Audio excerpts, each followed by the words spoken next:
I'm Chris Jackimick, and I live in Las Vegas, Nevada. Throughout my military career, I spent the bulk of my career out in Las Vegas. It was the first job I had as I was protecting some sensitive resources out there at Nellis. I would deploy to Kuwait early on in my military career with a larger weaponry system to support Operation Southern Watch. And then from 2003 to 2006, I was part of the emerging drone mission for the United States Air Force and Department of Defense.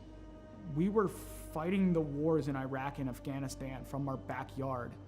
You'd be in war for 12 hours of your shift, and then you'd drive home to your apartment here in Nevada. So psychologically, it was very odd. Like, you felt you were in the combat zone every day because you were seeing it on the screens and it was that important, but I don't know what it did to the human psyche at the time.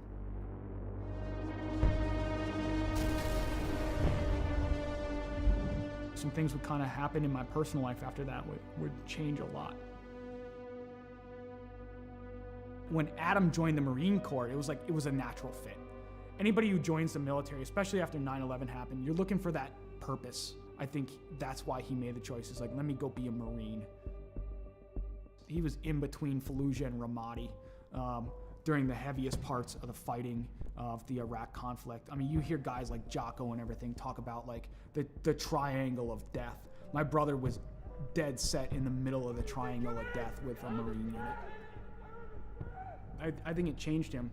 Like, you look at everything across history, you read any of the books out there, war changes anybody that's been involved with it. Trauma or mass events like that changes anybody, and it really changed my brother. And I get that call. I get the text, actually, from my stepmom. I was like, I need you to call me as soon as possible. Something's wrong with Adam. All right. Didn't think anything of it. And I'm about to pull off the highway to go celebrate and have some pizza with my classmates, and she's like, Adam's dead. Adam's dead. He had died by suicide that day, 25th of July, 2017. And it changed my world forever. I think that was the first time I saw or heard someone broken through the phone. There was a time where I was concerned that he wasn't going to make it. There were times I thought, we're going to have to camp out outside of his house, or we might get that phone call. Are we ready for that phone call? I couldn't catch a break. A fellow first sergeant I served with, he had died by suicide. On the day of my buddy's funeral, I'm going through social media, and I see this, what appears to be a manifesto from one of my old airmen. My first thought was like, today's not going to be a good day. And sadly, my hunch was right. He had killed his own family and taken his own life on the day of my buddy's funeral. It was just compounding trauma after trauma after trauma. I cracked. I fell hard with alcohol. That was rock bottom.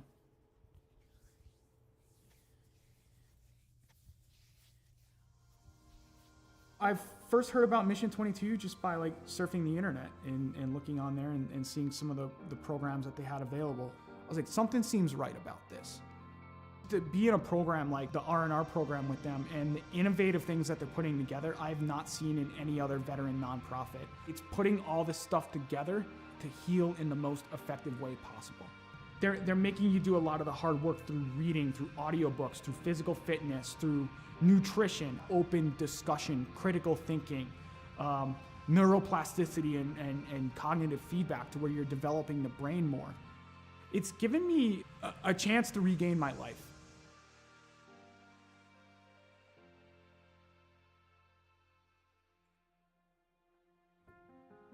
Cycling's been a big part of my recovery. Is around the time I retired a little over a year ago, I set forth, as like, let me set this goal to ride 2,020 miles in 2020 for another veteran nonprofit that supports Gold Star families and those lost either to accident or to suicide. Every time I got on that bike, I was like, you know what? There's a name, there's a dash that I'm gonna honor today. Not the dates on the gravestone. It's like, I'm gonna honor that life. So it gave me purpose. And it just became like a release for me to where the pedals would spin and I would get out of my head for a little bit. physically I was starting to feel better. I could see the improvements, and I've tracked my data over the past year, and it's phenomenal on the growth that I've had on a bike. He's just on a mission and is relentless about it. You know, every day he pushes it. From, you know, the loss of his brother and a number of different trauma that he had gone through in his life, it was absolutely critical for him to find something that he could sink his teeth into. I think he's taken the ball and run with it with Mission 22, especially the R&R, the recovery and resilience part. I think it makes him stronger in the person that he is today. I don't know why I fell on the bike. It was just like, okay, it called to me, and then I kept going. So you know that scene from Forrest Gump where he just starts running one day and it ends up in Monument Valley in Utah? He's like, I'm tired, I think I'll go home now. I'm not tired yet.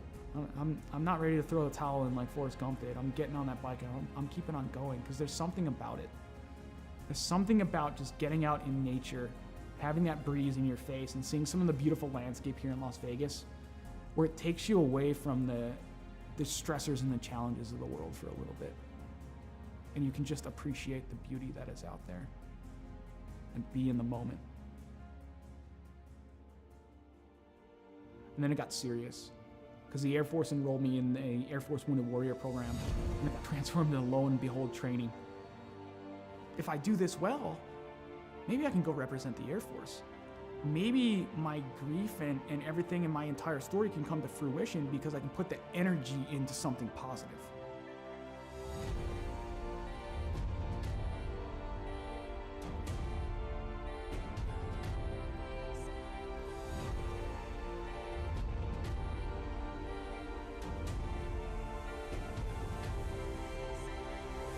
If I made the team, I'd just be overwhelmed with emotion. I suffered a lot of my trauma because of my military service, but at the end, it's like, I gotta be grateful that I'm allowed to compete in this because there are others who didn't make it home or lost the war at home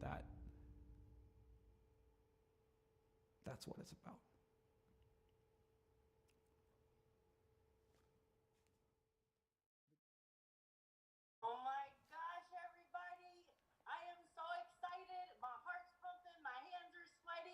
Please welcome our very own Director of the Air Force Wounded Warrior Program, Colonel Rich Obert. Over to you, sir. Welcome, warriors and athletes. Today we're going to announce the 2021 Air Force Team for Warrior Games. The selection was difficult as there were many hardworking and deserving individuals, and the work and dedication was apparent by all. I know the suspense is killing you, so I'll turn it back over to Marcia. Good luck to each of you. Back to you, Marcia. All right, thank you, sir. Starting us out from Air Education and Training Command, Major Daniel, Lieutenant Dan Cariña. Yes, yes, yes. Air Combat Command, out of Texas, Master Sergeant Nicole Nikki Favuza. From Valdosta, Georgia, Technical Sergeant retired Antonio Del Vecchio. From East Liberty, Ohio, Airman retired Pete Murphy. Technical Sergeant retired Margie Hinkle. And coming up next, former pole vaulter, that is very similar to Blaze Velarde, coming to you from Las Vegas, Nevada, Master Sergeant retired Chris Jacksomek. Warrior Games competitor back on the team, Staff Sergeant retired Joseph Alex Pate. Whew. What? He did All right. big things. Back in the day, he's going to do big things. Oh, Coming to you from St. Henry. wow.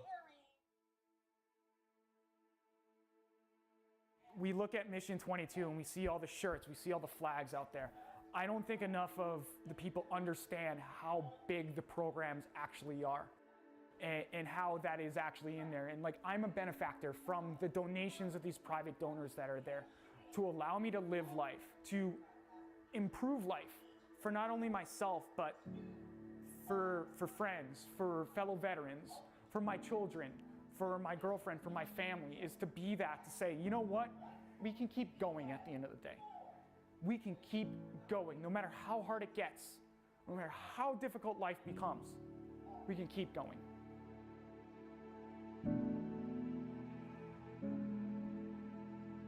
We have this this value in the Air Force, this belief, a wingman concept. We're going to take care of each other. We've got each other. And it gives us hope, right? And so if you have been knocked down, I say this a lot, by the baseball bat of life, right? You're on the ground. If you know that someone's got you, it's got your six, no matter what, that's going to help you get back up again. And that's part of Mission 22, I think, for him. That connection, that human connection, that's what's going to save us. Yeah, that's what saved him. He can be a light in darkness. No matter how dark that spiral is, to know that someone got back up again and navigated their way out, that they can get through it too, that they are not alone. Not for one moment of one day. That's what he could be. He could be a beacon of light.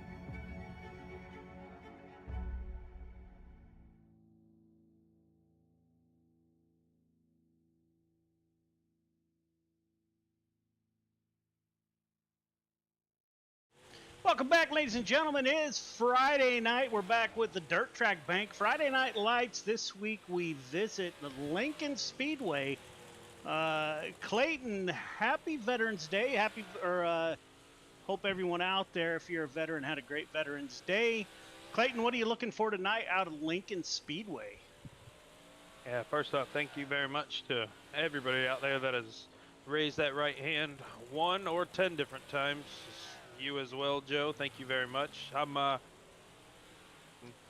looking forward to, honestly, the entry into 1 here at Lincoln is can get pretty pretty tight. Slows down a lot on entry. These guys are gonna have to be careful on that throttle pedal.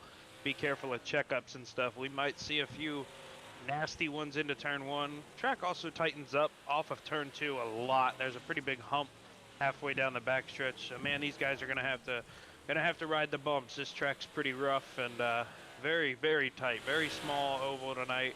We're gonna see a lot of tight, fast-paced racing. Yeah, without further ado, we got Tally Baldwin out giving the CTM boys shout out. The mother of driver 115, Cale Smith. We're getting ready to call the drivers off the track. Let's do that now, and let's get the show underway. All drivers clear the track. All drivers clear the track, please.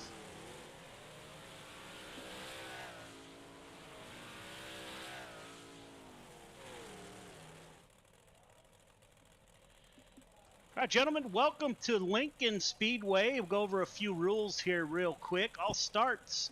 The initial start is on the green flag. Any restarts are on the leader. Leader gets to pick inside or outside. Make sure you make that selection before the 1 to go. You get 2 cautions in any race, heat, or whatever.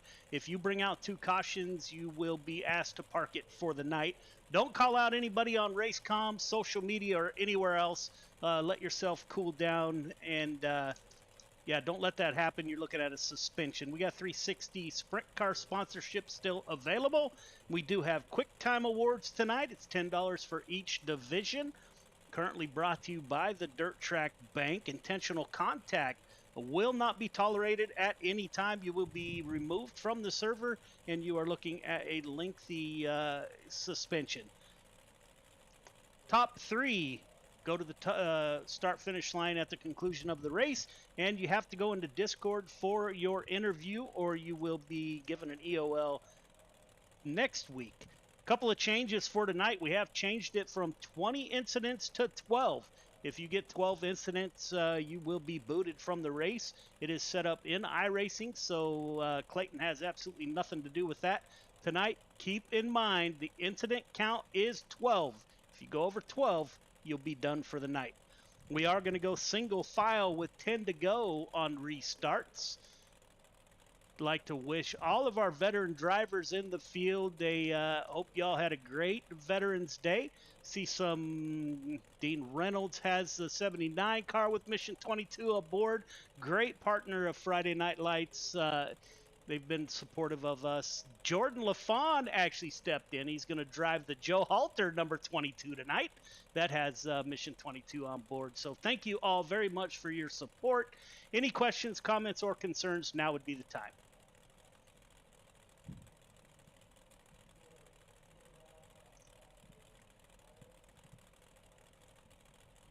All right, drivers, none heard. We're going to advance to qualifying. I wish you all the best of luck.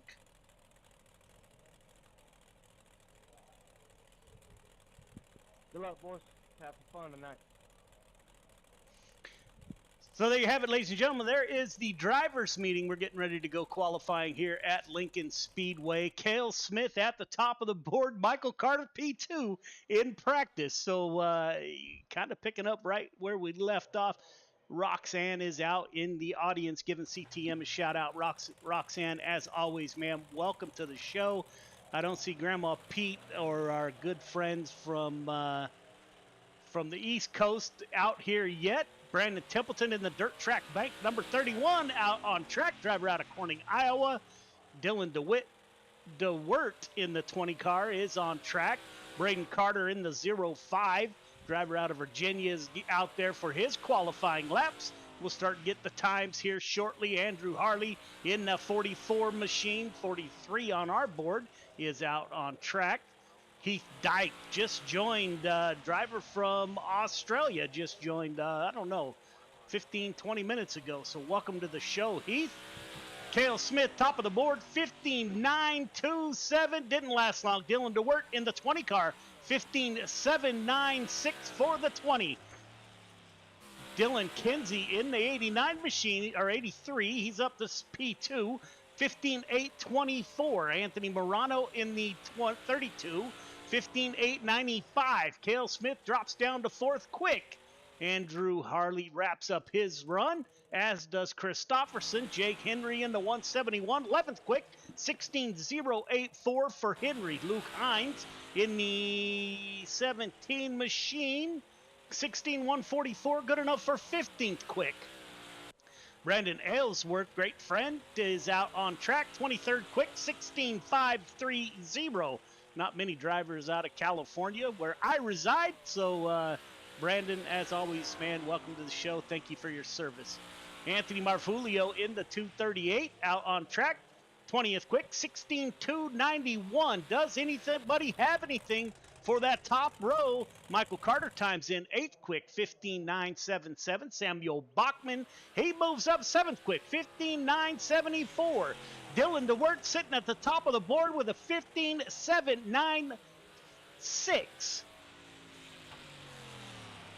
Brandon Allsworth wrapping up, 25th quick, 16.530. Anthony Marfulio is still out on track. Jordan LaFawn in the 11, as you heard, running my paint scheme in that 22 machine. 20th quick, 16.213. Never hired a driver before. Jordan LaFawn moves up to 7th quick, 15.973. DeWert with your Tight Lines Apparel quick time, 15.796 for the 20 car. Morano, Kinsey, Smith, and Wentz round out your top 5. Yeah, you able to see the entry into turn 1 already almost completely slick from top to bottom. These heat races, and when we get to the feature, is going to be even more crazy. These guys are going to have to once again be careful. Be careful on that throttle foot into turn 1. All right, fellas, you got 8 laps to get it done here. Leader needs you 1.5 car length behind the pace truck. Everybody else, once you get the one to go, tighten it up. Half car length between yourself, the car in front of you. Top 4 heading to the feature. Everybody else going to a consolation race. Initial start is on green. Leader, do not jump the start. Do not pass before the start-finish line. Restarts on the leader. Leader pick inside, outside. Congratulations to the number 20 car, Dylan DeWert, with your Tight Lines Apparel Quick Time Award. $10 goes to you, sir, and that will add up throughout the season. We will pay that out in week 16. Congratulations. Race hard, race clean. Good luck.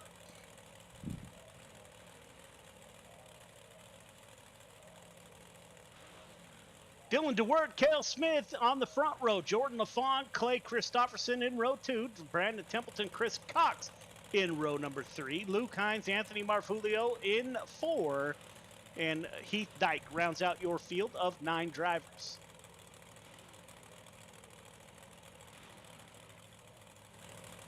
We got a Iowa third row with Brandon Templeton on the inside of Chris Cox. Brandon Templeton out of Corning, Iowa. Chris Cox out of Des Moines, Iowa.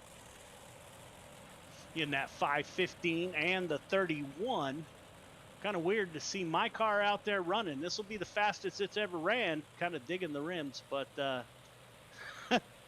sad when you see your car and say it's the fastest it'll ever run, Clayton. Yeah, I've put a couple paint schemes of mine on people's cars before, and they seem to do way better when I'm not driving it. Green flag is out. We're underway. You got the 115 of Cale Smith on the outside, the 20 of DeWert on the inside. DeWert hugs that inside line. Turn 1 is treacherous, but we make it side by side. We are side by side all the way back. God, looks like Brandon Templeton thought about taking it 3 wide. Cale Smith takes over the lead. Driver out of South Dakota, out of the Navy. Appreciate Cale's service to our country. Callie Baldwin out in the audience cheering on her son, Cale Smith. DeWert challenges on that bottom side, the 20 car. They're side by side at the line on lap 3 of 8. Jordan LaFawn currently in the 4th and final transfer position, battling it out with Brandon Templeton. 2 dirt track bank cars going side by side. Luke Hines at P6, Anthony Marfulio, Heath Dyke out of Australia, and Chris Cox has fallen to the back of the field. The battle's going to be up front. DeWert and Smith are battling it out side by side. One will lead one lap, and then the other will lead the other. Christopherson, he's on the outside looking in. He's got a top 3 currently in a transfer position. Jordan LaFawn in the 11, actually. My number is 22. It's in P4, and they pull up as if it were the restart. Front 2 side by side, second row side by side. Looks like Cale Smith's getting a good run on that outside on lap 6 of 8, Clayton. Yeah, absolutely. Dylan DeWert's kind of stuck down low. Seems the bottom's kind of gone. Drop back to 3rd right here at the line. If he can't squeeze up in front of Jordan LaFawn, man, he's going to be holding on to that final transfer spot here with only 2 to go. Cale Smith, DeWert, Jordan LaFawn. Now LaFawn goes down low. He's going to get Christopherson a look on the inside. 22 and the 51. It will be Christopherson getting a run off the high side with 1 to go. Cale Smith coming off at turn number 2 with the lead. Cale Smith, 1 more corner to navigate, coming off of 4. It's Smith, DeWert, Christopherson, and LaFawn will be your 4 transfer drivers. Great race, fellas. Well done. That's the way you start a show. Heat 2 to the grid. Heat 2 to the grid, please. All right, fellas. You got 8 laps to get it done. Leader, I need you 1.5 car length behind the pace truck. Everybody else, half car length between yourself and the car in front of you.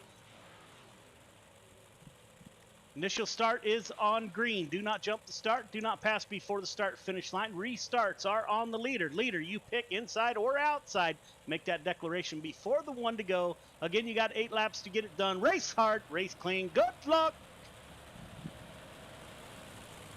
Anthony Morano on the front row. Of course, we got to go on board with Anthony Morano, and there's Sherry on board. Anthony's wife, Sherry, rides on all of his vehicles. We actually had a conversation this week. Had to change the location of where Sherry was on his sprint car. Green flag is out. We're underway. Morano on the bottom side. He's got Logan Wentz to his outside. The 018 slides up high. Samuel Bachman in the James Bond 007. He's in P4 with Braden Carter, the driver out of Virginia, to his outside. We're side by side again. We're starting to get single file. Clayton, this track might get single file and have some decent racing tonight. Yeah, for sure. You don't want to be on the bottom. It seemed in that last heat race. I believe it was Dylan DeWert in that 20 car. Kind of just looked like he got trapped. Anthony Morano not able to get the center bite off with it being slick right there about center where you would pick up the throttle. and that's allowing that outside line to just drive right on by. Morano has to find a way to fill a hole here, or he'll find himself outside of a transfer spot with how tight these guys are racing right now, nose to tail on the top. Speaking of the transfer spot, this 007 with Dean Reynolds breathing down his neck in that 79 car. I'd like to thank Dean for repping the Mission 22. That has everything to do with veterans and recovery. Dean, thank you for flying the Mission 22 colors. We run them here on the show and on my real car on the track, so thank you very much, Dean. Caden Berry in the field, the 12 car, the driver out of New Hampshire, is currently 6th. Kelly Wheeler in the 110.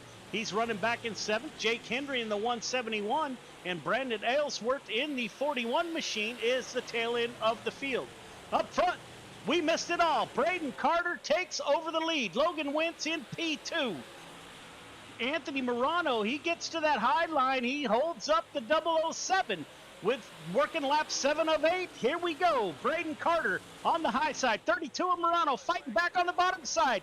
He doesn't get any drive off. Caution comes out. Look like the 79 clips the outside wall here off of turn 2. Yeah, a little bit of self-harm there for that 79 of Dean Reynolds.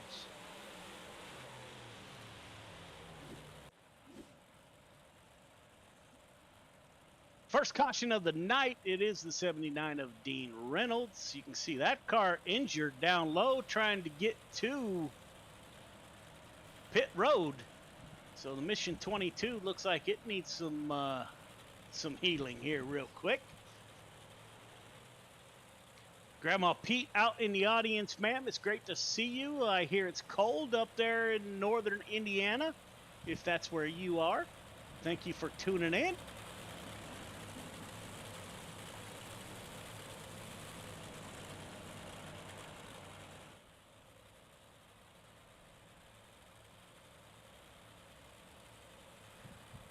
'16-year-old out of Virginia, Braden Carter at the front of the field in that 05 CTM car.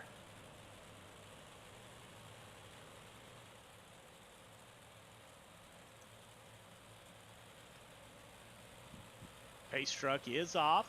Braden Carter will bring the field to green. Got Logan Wentz, Morano, and Samuel Bachman in the 007. Caden Berry, the first car on the outside looking in. Green flag is out. Berry thought about going, held back, can't pass before the start-finish line. Logan Wentz, Morano, Bachman under attack. Bachman in the 007, you got Berry down low.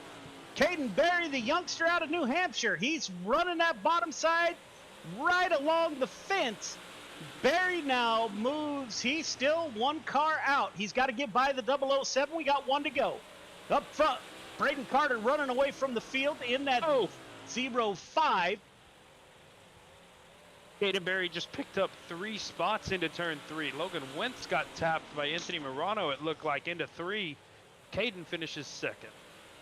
Carter, Berry, Bachman, and Wentz heading to the feature. Nick Berry in the audience. That's Caden's dad. Nick, thank you for joining us, sir. Heat 3 to the grid. Heat 3 to the grid, please. All right, drivers, got 8 laps to get it done. Top 4 heading to the feature. Leader, I need you 1.5 car length behind the pace truck, please. Everybody else, once you get the 1 to go, tighten it up. Half car length between yourself, the car in front of you.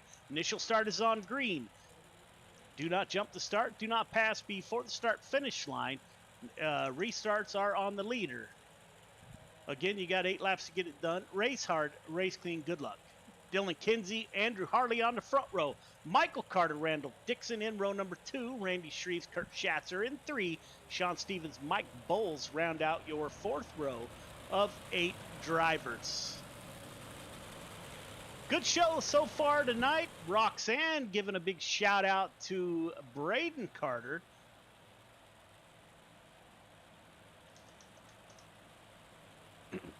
Tally also giving a shout out. So the CTM fans are out in force. Great to see y'all. Green flag is out. We're underway. Dylan Kinsey on the front row in the 83. Andrew Harley to his outside. Michael Carter is in P3, another CTM driver. Randall Dixon battling it out with Sean Stevens. Stevens stuck down low. My teammate Kurt Schatzer, that's an 18 dirt track bank machine. He's running the bottom, trying to get under Sean Stevens. Andrew Harley up front. We got a wad of cars at the front of the field. Kenzie, Harley, Carter under a blanket. Randall Dixon in P4. If you have any fans out there, you're on our Facebook page. I actually purchased a Michael Carter t-shirt this week. Got it in the mail, I don't know, 2 days ago. As he takes the lead, got it 2 days ago. Any drivers out there, you have memorabilia you would like to put out there on our Discord page under driver merch, you can put your link and places where people can order t-shirts. So we'll be wearing the Michael Carter as a caution comes out. We'll be wearing the Michael Carter t-shirt this coming up race season out here in California. So Michael, thank you for that, sir.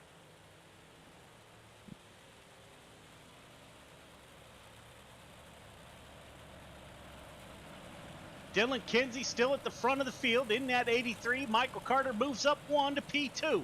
Andrew Harley in P3. Randall Dixon in the 0-1-1 in the final transfer position.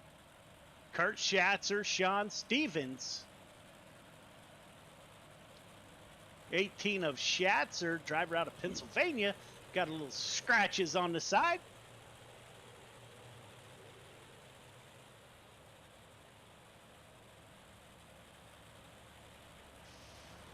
Rubbin's racing, as they say, I suppose.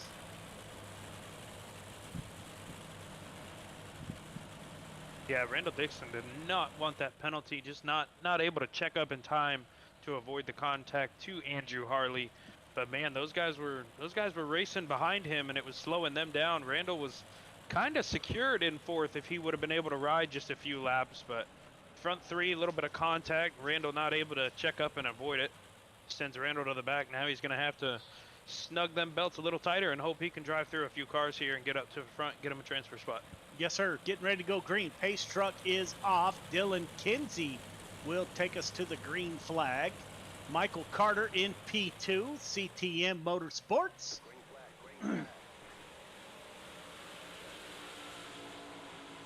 Good restart, single file. Kurt Schatzer now in the fourth and final transfer position. And that got your six Racing Network number 18 out of Pennsylvania. Kurt, thank you, my friend. Sean Stevens in the 26. He's on first car on the outside looking in. Up front, Michael Carter getting away from the field. Dylan Kinsey, P2. Sometimes some things never change. Clayton 15 car is on the point. No, not at all. The 83 of Dylan there looked like he hit the bumps in turn one. I know they can be a handful, but Michael Carter kind of played it smart. Maybe knew it was coming, was able to get underneath him. So as that 83 was bouncing and bouncing to get off of turn two, man, Michael Carter had a straight shot right there. That 15's out front after a quick, clean slide job. One to go. Michael Carter, see if he can bring it home. Michael Carter coming off of turn two, looking good. He's got Dylan Kinsey in tow. Two more corners to navigate. Coming off of turn four, CTM with another heat win. Carter, Kinsey, Harley, Schatzer, your top four moving on. As long as you lead the one that matters, that's all Michael Carter's here for. Yes, sir. B main to the grid. B main to the grid. Looks like we got two going home. 12 to the show. Sorry about that. Had two Bulldogs wanting in the door. All right, drivers got 10 laps to get it done. 10 of you heading to the show, 2 heading home. Is that accurate, Clayton?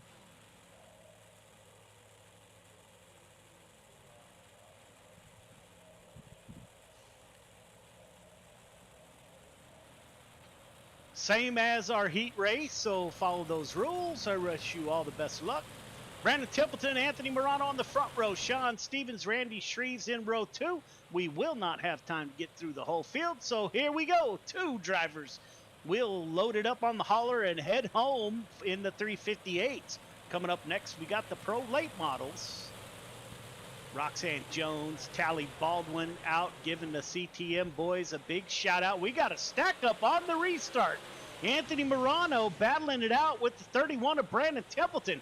Templeton stuck down low. Sean Stevens back there lurking in P4. Randy Shreves in the 56. This is Randy's first week with us. He's been out of town. Jake Henry, it looks like. Let's take a look.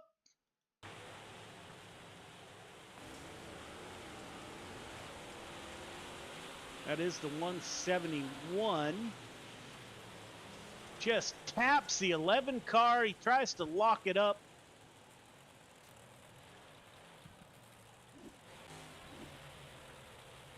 Anthony Morano at the front of the field, the FTM driver on the pole.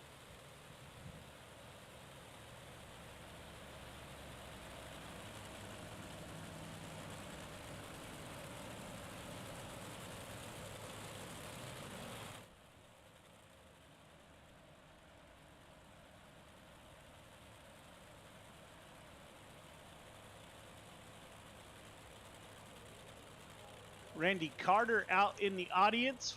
Sir, welcome to the show. Your boys are doing absolutely fantastic. Randy Carter, the sponsor of the Pro Late Model Division. Randy Carter Painting out in Virginia. As always, sir, thank you for joining us tonight. Anthony Morano will be back on the pole. Kurt Schatzer, or Brandon Templeton, my apologies, to his outside. Green flag is out. Good restart by the 32. He clears the rest of the field. We're working lap 4 of 10. 17 car. He thought about sliding up. Templeton was to his outside. Those two are going to beat and bang down the... Yikes. Templeton gets stuck. Anthony Morano, Luke Hines in the 17. Little bumping and banging up front. Sean Stevens, driver out of Tasmania, Australia. In the 26, he's up to P3. Randy Shreves in the 56, he's up to P4. P5 finds Kelly Wheeler in the 110 car. Anthony Marfulio, driver out of the Boston area, actually an electrician, which I was at one time. Had great conversation with Anthony in that 238 machine. I think had a kid not too long ago. Might be 1 year old now. It's crazy. Clayton, how... we talked about that during a Friday Night Lights event. It's almost like family, man. Yeah, absolutely. It time never slows down, but I'll tell you what does slow down. That 31 of Brandon Templeton is severely off the pace. Had that shakeup right there in 4. Looked like he got a little loose. I thought he was going to be able to save it, maybe fire off and come out of the corner mid-pack. He's half a track behind. Leaders are a couple corners away from breathing down his neck. He's off pace. I don't know what's going on with that 31 car. Yeah, he got into it with the 17. That car might be damaged, so he's just riding around, hoping maybe a caution comes out and he can squeak his way in the top 10, I would imagine. Anthony Morano at the front of the field. Luke Hines not giving up. Hines digging on the bottom side. There's Miss Gail Hodgson. Gail, welcome to the show, ma'am. You're just in time. We got a long night ahead of us. Great to see you back. Gail is Caden Berry. I'll get it out here sometime. Supporter of that 12 car. 32 of Morano getting it done on lap 10 of 10. Morano with one more corner to go. Templeton, will it come into play? No, sir. Morano, it looks like Dyke and Templeton will head home.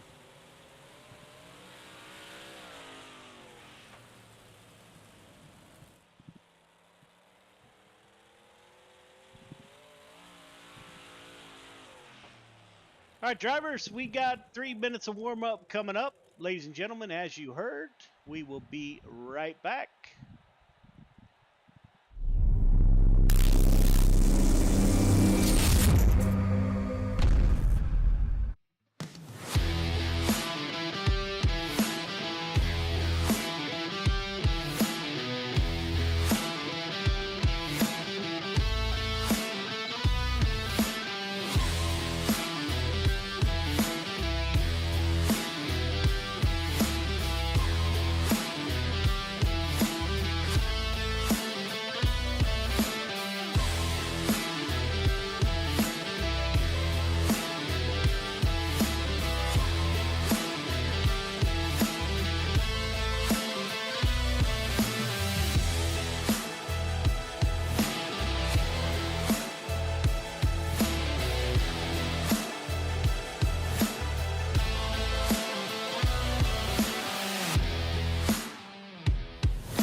ladies and gentlemen, welcome back. We're about to go feature racing. Feature to the grid, please. As soon as I get this to work, maybe. All right, gentlemen, welcome to the feature. 25 laps to get it done. Nothing changes from your heat races. Leader, I'm going to need you 1.5 car length behind a pace truck. Everybody else, once you get the one to go, tighten it up. Half car length between yourself, the car in front of you. The initial start is on green. Any restarts are on the leader. Leader, pick inside, outside before the one to go. 25 laps to get it done. Race hard, race clean. Good luck. Cale Smith, Braden Carter on the front row. Michael Carter, Dylan DeWert in row number 2. Caden Berry, Dylan Kinsey in row number 3. Clay Christopherson, Samuel Bachman in 4. Andrew Hardy, Jordan LaFawn in row number 5. Logan Wentz, Kurt Schatzer take up row number 6. Anthony Morano, Luke Hines in 7. Randy Shreve, Sean Stevens, Wheeler Marfulio, Dixon Cox, Reynolds, Ellsworth, Bose, Henry. We're getting ready for 25 laps of 358 modified action. Clayton, here we go. Yeah, absolutely. I think I keep picking them and I don't get a win every time I pick them with them. Braden Carter is going to win it. I'm taking the youngster. I think Braden Carter is going to show CTM he's not here to play tonight. That 5 outside row 1, very fast in his heat race. Braden Carter in the 5. 20, Dylan DeWert starts on the outside of row number 2. I'm going with the newcomer this year, the 20 car, Dylan DeWert for the win. Green flag is out. We are underway. 1:15. CTM starting 1, 2, 3. Some things never change. Yeah, it's Braden Carter works that outside. I think I want the outside right now. Braden Carter, the youngster out of Virginia, takes the lead on the outside of Cale Smith. Smith could not get any lower as he's scraping the fence down there. The 15 car, that is Michael Carter. He's won the last 2 weeks. Dylan DeWert, the 20 car, so the top 4, other than the leader, has not moved. Work. Dylan Kinsey, we got a big wreck.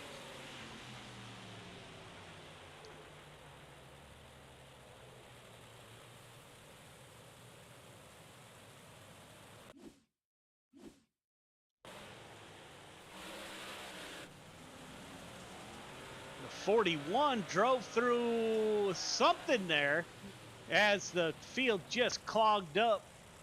That 22 car, that's where I typically see it, Clayton.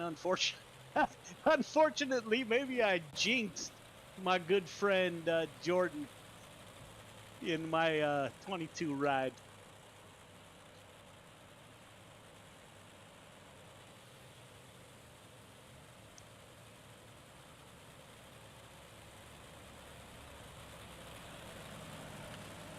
Braden Carter at the front of the field in that 05 machine. He's got Cale Smith to his bumper.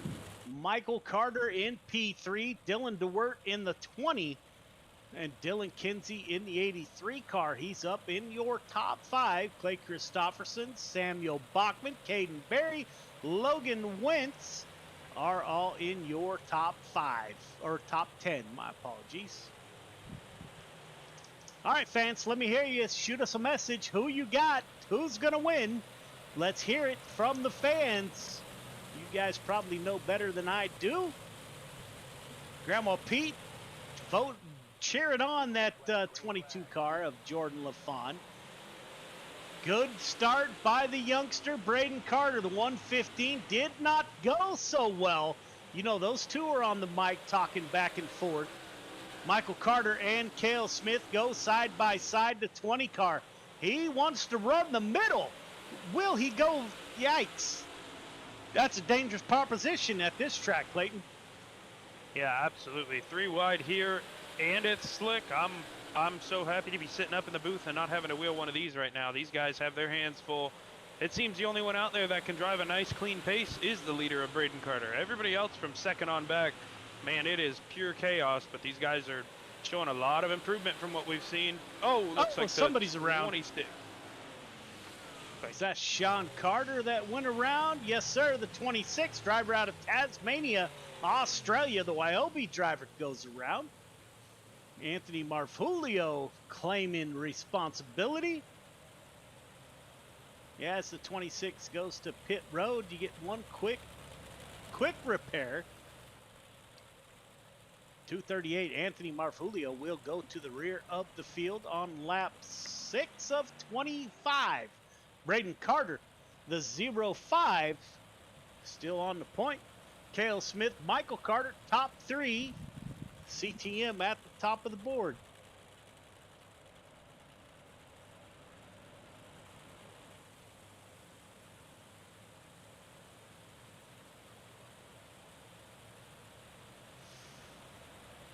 Again, big shout out to my good friend Jordan LaFawn. He's driving my paint scheme with Mission 22. It's all about veterans. Jordan, thank you for sending me a message and asking to run the 22 car. Got Mission 22 on board, Dirt Track Bank. So, sir, thank you for running the 22 tonight. Braden Carter at the front of the field. Restart is on the leader. He's got Cale Smith to his outside. Pace truck is off. We are on lap 6 of 25. Clayton, we're doing well on time. I said it, and that's right. And it's going to keep going. Absolutely. I have faith. We'll see. Good restart by Braden Carter, Cale Smith, and Michael Carter. They battle it out. We're going to go 2 by 2. Dylan DeWert, Clay Christopherson in that 51 mellow yellow paint scheme. Dylan Kinsey, Caden Berry, the 12th car. He's fallen back a couple. He's not as typical. He's got more blue than green this week. So Samuel Bachman in the James Bond 007. Kurt Schatzer in that 18, the Dirt Track Bank entry. He's up 3 positions, up to P9. Randy Shreves, his first week with us. Solid back there as the caution comes back out on the Speedway.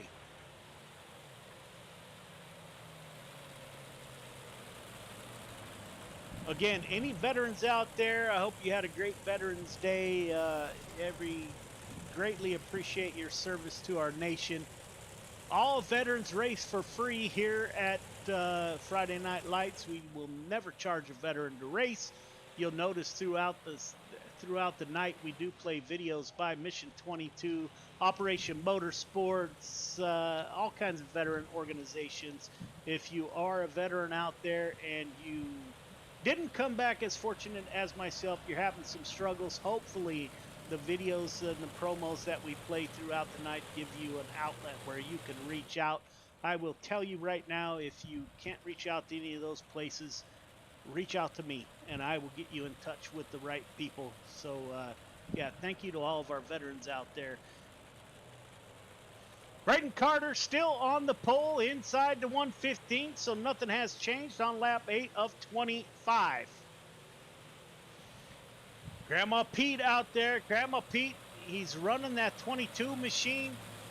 I worked long and hard on that. Okay, I didn't. I actually bought that paint scheme, but cheering on the 22 tonight. Braden Carter, good restart. Cale Smith, Michael Carter fall in line. Michael Carter running that bottom side. Cale Smith and Clay Christopherson, if they can stay at the front of the field, Clayton, they have a chance. Yeah, absolutely. Braden Carter, hopefully. Oh, we got a little bit of a stack up off of 4. Caden Berry involved. Good save by the 12 and everybody else involved there. But yeah, as you were saying, man, CTM is on fire this year. And hopefully the youngster, I've been picking him almost once a week. I'm hoping that 05 can stay out front, get him a win here tonight. Yes, sir. He's out looking good out front. Clay Christopherson, Dylan DeWert, he has fallen back 1, and he is in P5. Dylan Kinsey in P6. Samuel Bachman, that is the 007, is in P7. Caden Berry, mentioned the 12 And we car. got one off of 4. Got one. Caution comes back out. Brandon Aylesworth may have been involved.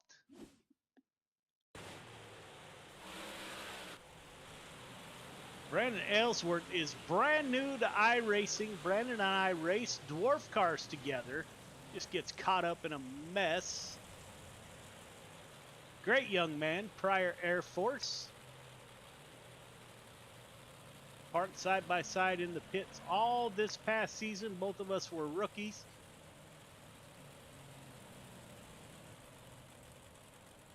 Great dude. Braden Carter still at the front of the field.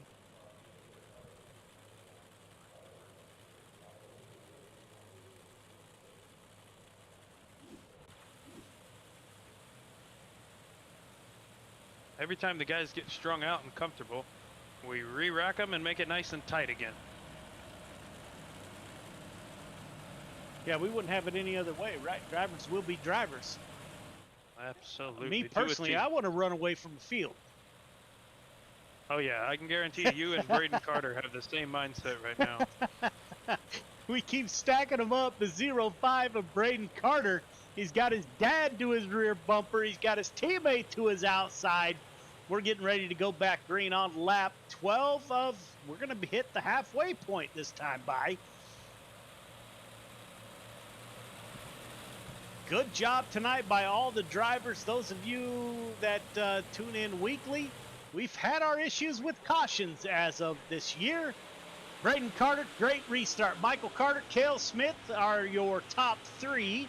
I see TJ Hart out there sending out some love to Caden Berry. Branson Woodward sending out love to the CTM boys.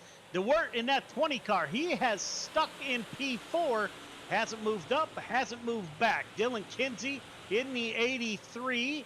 Let's see our biggest mover. It looks like Jake Henry in that 171 car. He's up 11 positions, currently in P number 13. Randy Shreves back there battling it out. Caden Berry, you see Berry back there. Chris Cox back there battling it out. Anthony Marfulio back there. Jordan LaFawn in the 22. He's battling it out. Up front, the 0-5 getting away from the field. Michael Carter, his dad, is now to his rear bumper. He swapped places with the 115. They were high and low. Oh, we're going to go 3 wide, the 20 car. Yikes, he wants to take that position away. We're going to stay 3 wide. Some of the best drivers on the sim getting it done, running 3 wide at Lincoln up front. Dylan DeWirt in the 20. Kinsey in the number 83. He's rolling the bottom. Kurt Schatzer in the 18. He's in the mix in P number 8. Caden Berry, he's in P9. Randy Shreves has cracked the top 10 in that 56 machine. Up front, Braden Carter having a great run. Running kind of away from the field. He loves to see this behind got him. 1 in 3 and 4. Because it's a mess, as you just heard. Look like Jason Henry climbed the fence here. As the caution comes back out, let's see if we can find it on the broadcast. Ooh, Jason climbs, but saves it. Take a look at what happens here. All replays tonight brought to you by the Dirt Track Bank. Watching that 17 car. Oh, Jordan LaFawn gets a little bit loose and then disappears. He might have exited on the 12 incidents, maybe. Not sure what happened. Braden Carter has been at the front of the field. The youngster, 16 years old, out of Virginia. He's got his dad to his rear bumper. Will dad put the chrome horn on the youngster in the 0-5? We got CTM 1, 2, and 4. Clay Christopherson, as usual, at the front of the field in that 51 machine.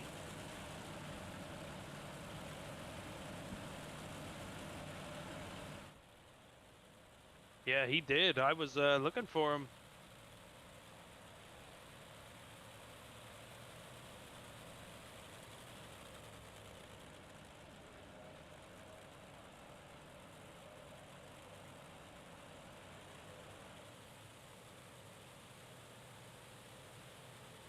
We're going to go single file with 10 to go, kind of a reaction to our recent caution issues that we've had here at Friday Night Lights. So we're trying to fix that. So it looks like maybe Jordan LaFawn had more than 12 incidents. So new rule this week, he probably exited the Speedway. We started with single file restarts with less than 10 to go. Braden Carter, no change. The youngster gets out in front of the field. Clay Christopherson in P2. Cale Smith, the CTM driver out of South Dakota, he moves up to P4. Dylan DeWert in that 20 car. My pick to win. Let's go, Dylan. He's up to P5. Samuel Bachman having a great run in the James Bond number 007 ride. He's up to P6. Kenzie in P7 in the 83. Kurt Schatzer in P8. He's up 4 from the start. Caden Berry has fallen back 4. The youngster out of New Hampshire in the 12 car. Randy Shrees in the 56. He's moved up 5 from your start. Kelly Wheeler in the 110 or 11 car is in P11. Sean Stevens, our driver from Tasmania, Australia, is up to P12. Randall Dixon in the 011 is 13th. Anthony Marvulio, 14th. Chris Cox, Luke Hines, Andrew Harley, Dean Reynolds, running the Mission 22 paint scheme, is in P18. Morano has fallen back. Brandon Aylesworth into 41 with a mirror full of 171. Henry holds on to it. Up front, lap 24 of 25. The youngster out of Virginia, the 05 of Braden Carter. Caution comes out. We're going to go green-white checkers here at Lincoln Speedway.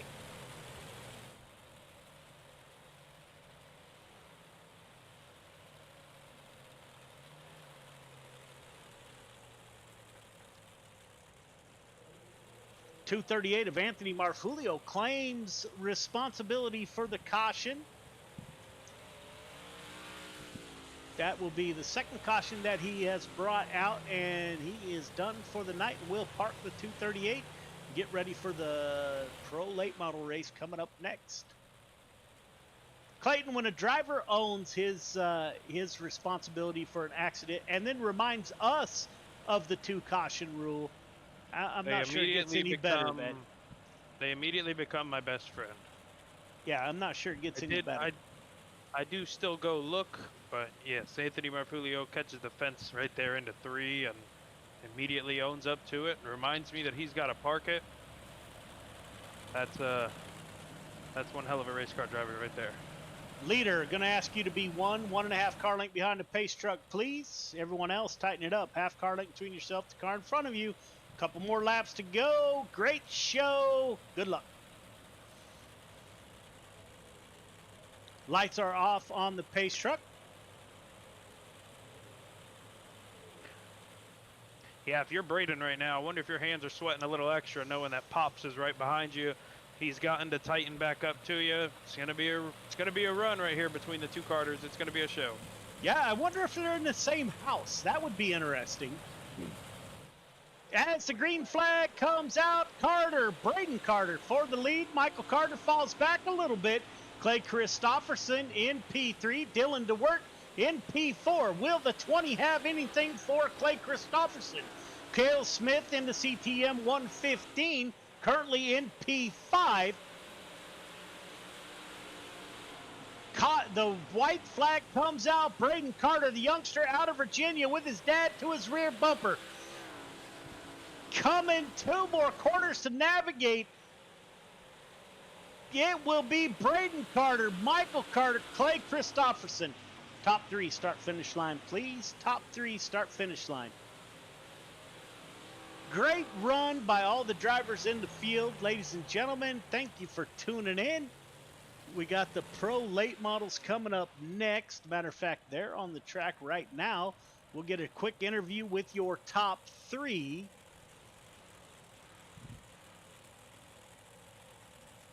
Braden Carter trying to get lined up. He's got his dad right next to him.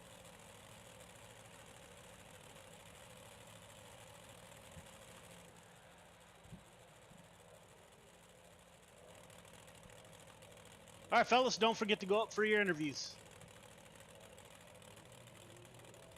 We'll get a quick word with your top 3. I see Braden Carter in the broadcast booth.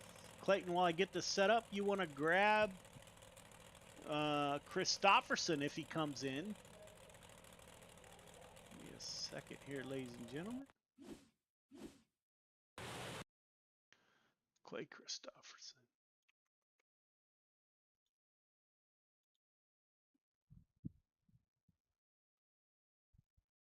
I see Michael Carter. I see Braden Carter. I do not see Clay Christopherson as of yet. Clayton, I'll grab Michael Carter. Michael, this is Joe. You got me? Michael Carter, this is Joe. You got me?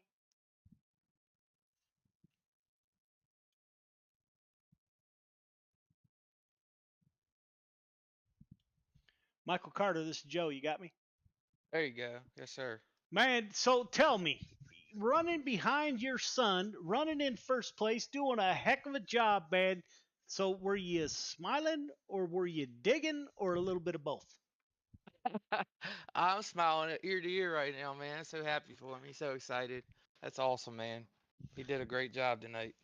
So, my son and I raced together in the dwarf cars, and my wife told me I have to add him to my t-shirt. So when is the Braden / Michael Carter t-shirt coming out? Because I got to have that one too, man. Well, first of all, I appreciate you purchasing that shirt, supporting us, man. It means a lot.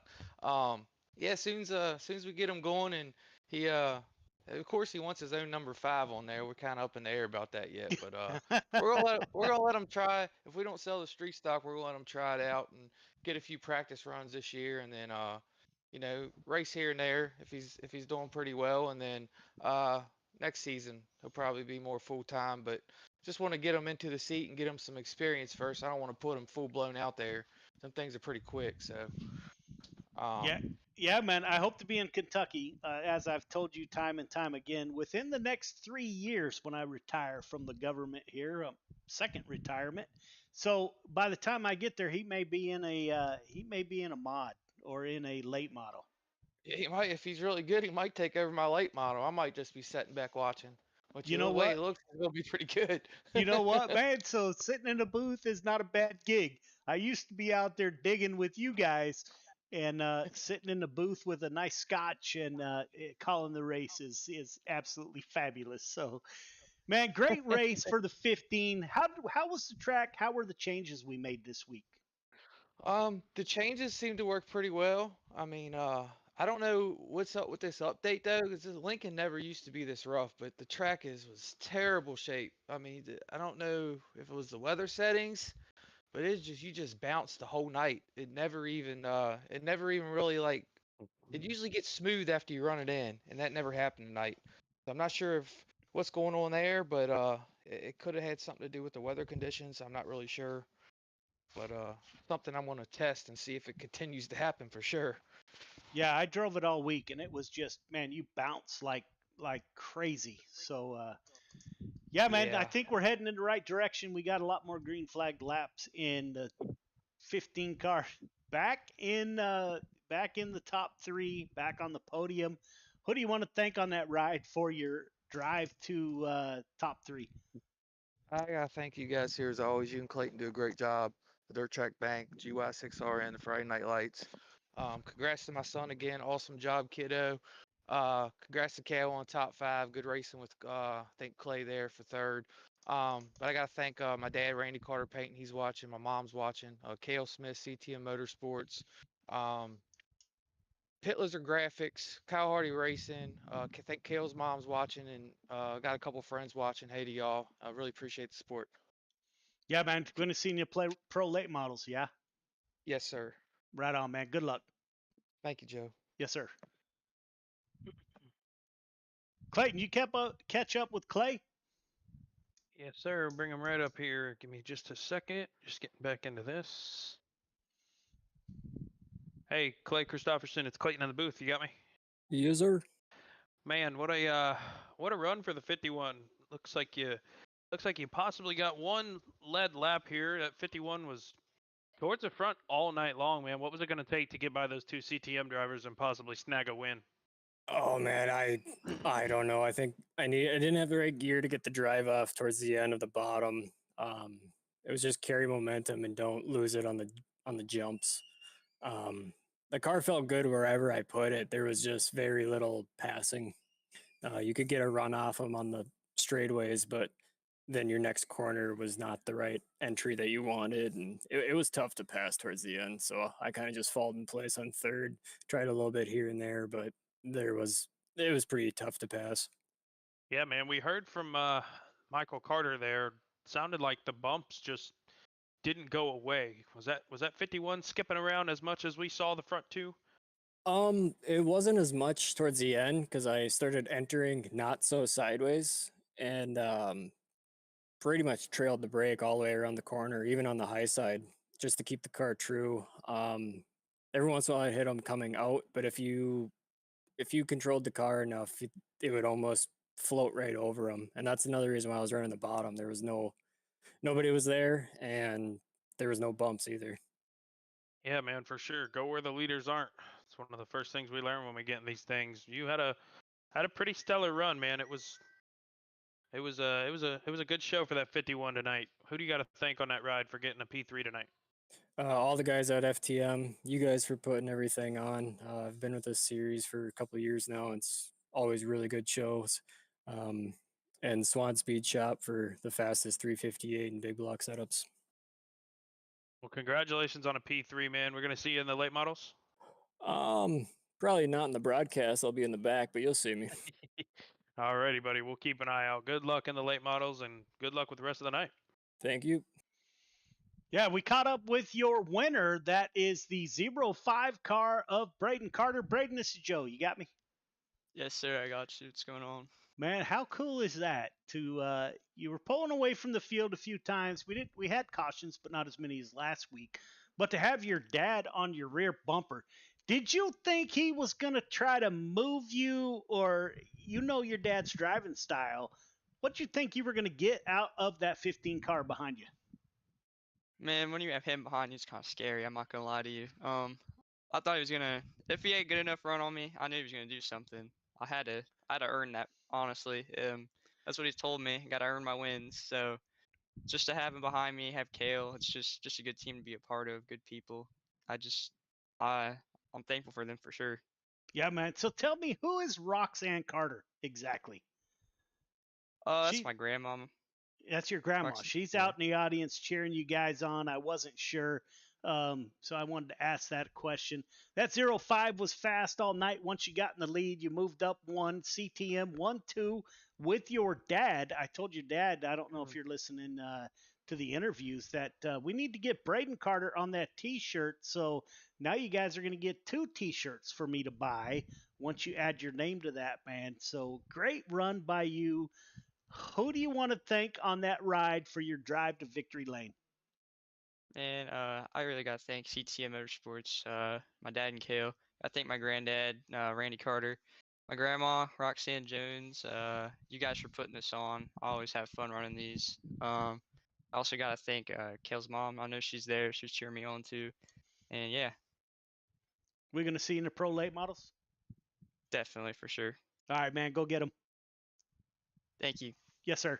There you go, ladies and gentlemen. There are the 358 modifieds. We'll take a quick break. When we come back, we will have the pro late models right back here at Lincoln Speedway. Thank you all for tuning in. We'll be right back. History repeats itself. History is always happening over and over again. So one of the ways to stop a theme, one of the ways to stop something from reoccurring is to first of all admit it.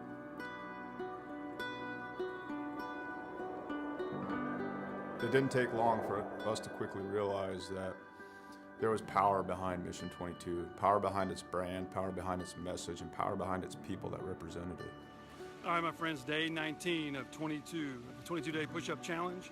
Day 19 means 418 men and women have possibly committed suicide in the last 19 days. I went and looked up my ship, the USS Rushmore. More people who have killed themselves by now than ever served on our ship at one time in just 19 days. 19, 20, 21. One more. Y'all ready for the last one? Mission 22 has become a decentralized nationwide effort to show love, to raise money, to be available for other warriors, to be able to be a point of contact, to let the warriors know, but also for warriors to let other warriors know that there is a community. You're not alone. This isn't happening in silence. You're not forgotten. We brought 4 veterans from all different parts of the United States and brought them together to hike through the state of Oregon. May God bless you on your journey. Thank you for serving our country and for being willing to go on this walk. I'm praying you feel peace and strength with each mile. You know, on this hike, some folks found God, some folks remained sober, some folks lost a significant amount of weight to be able to participate. And not so much just a healing walk for us as warriors, but for us to contribute to other people's healing. You know, this hike, we raised $12,000 for endobiogeny. Some of the folks on this hike, you know, they're going to be volunteers for this treatment. And I couldn't be more pleased and more proud, because it was difficult. We had a lot of struggles. Not everything on this hike went pretty, you know, but we put some skin in the game. At the end of the day, we were able to raise money, and we'll be able to use that money so guys can get the treatment that they need. The War at Home Monument is an example of our social impact, of our awareness, of our permanent fixture to do the work that we can't always do, to always remind us of what we've lost and what we will lose if we don't reconcile it. What we've done is taken 20 different veterans with their families' permission and used them as a silhouette to cut out of a 3,000-pound plate of steel.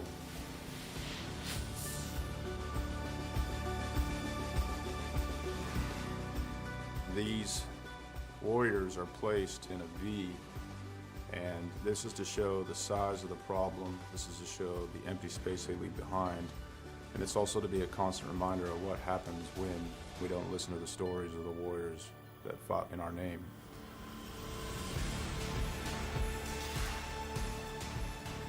Because it's not okay. It's not okay that everyone didn't know about veteran suicide. It's not okay that these things were a secret or left unsaid, or that it was shameful. It's not okay that it's shameful to suffer alone and suffer in silence, because if you ask for help, that you're no longer a warrior, that you're weak. Yeah. So I come back and I thought everybody else changed. So I pushed my family away. And it took a long time to really realize it, because I didn't want to look internally. You know, I got my Class A CDL and hit the road. I was on the road for about 8 years trucking. And this makes me think about how insignificant all of the major things going on are. I mean, what, 1 million years ago, that blew up. And, you know, over time became this. Whether it's hiking mountains or building monuments, it takes a community to heal a warrior. Warriors didn't get damaged and didn't become separated from the sunlight of the spirit on their own. It happened in the name of this nation. We can change the way we think about war, how we think about warriors, how we think about ourselves, and what we think we're going to do in the American community. We can do it now. We can do it here. And there's going to be another generation of warriors coming. We can set the tone to create a culture that grabs them up and loves them and smothers them in resources and opportunity right now.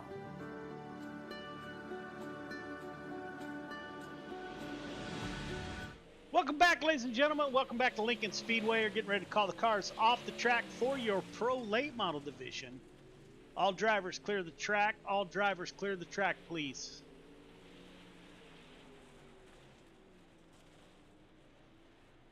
All right, gentlemen, welcome to the Pro Late Models. Same rules apply. Not sure how many of you are in here that weren't in the previous race. All initial starts are on green, restarts are on the leader. Leader gets to pick inside or outside, make that declaration before the one to go.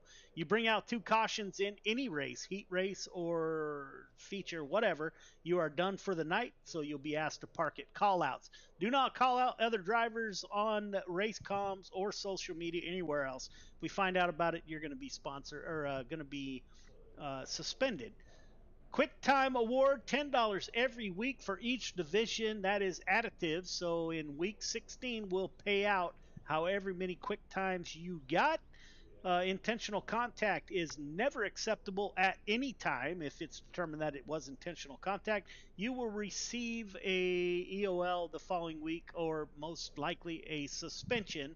Which brings up a point. We had someone get 12 incident points under caution by getting rear-ended by somebody else.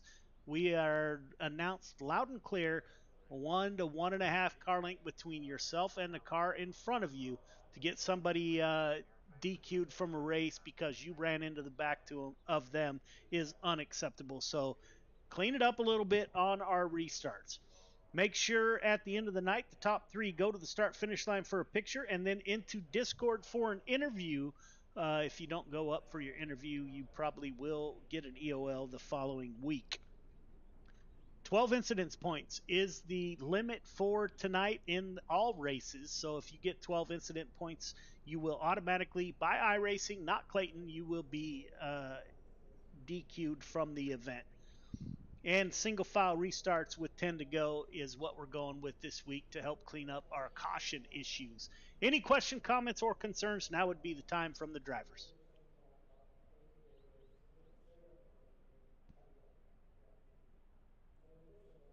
All right, drivers, none heard. We're going to advance to qualifying. I wish you all the best of luck. Be patient.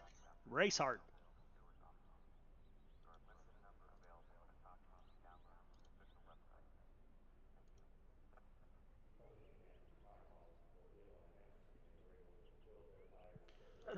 All right, Clayton, here we go. Pro Late Models 358's put on a pretty good show. I was a little bit worried about Lincoln being its nature.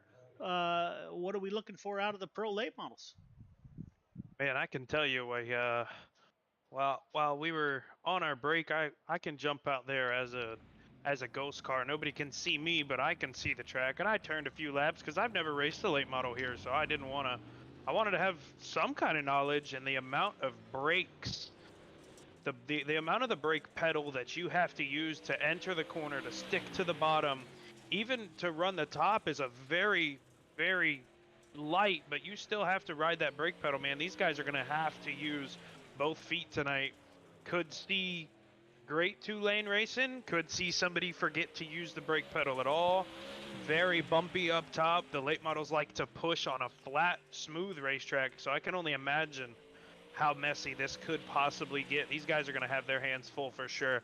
I'm sure some of them will make them look easy, but it is not easy whatsoever, a late model at Lincoln.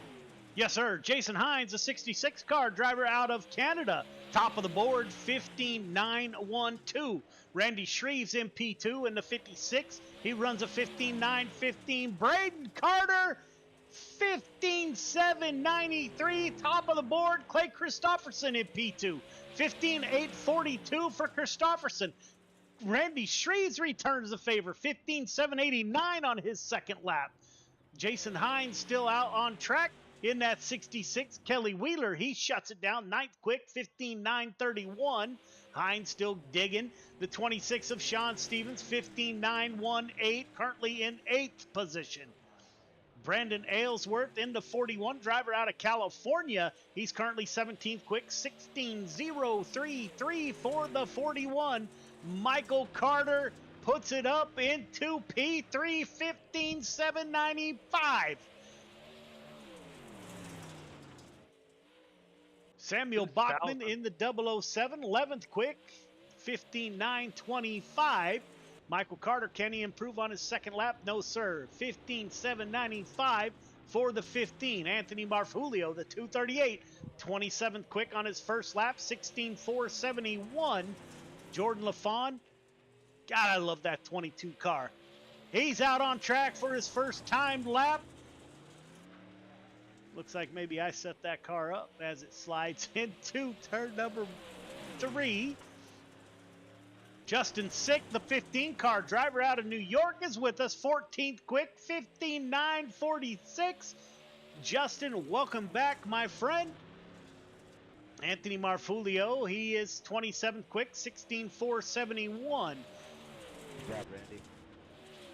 Looks like Randy Shreves will take your Randy Carter quick time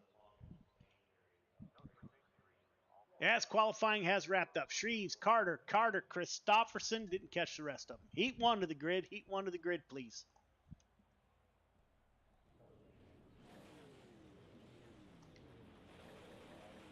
All right, drivers, you know the drill. Leader, 1.5 car length behind the pace truck. Everybody else, 1 to 1.5 car length behind the car in front of you. Got 8 laps to get it done.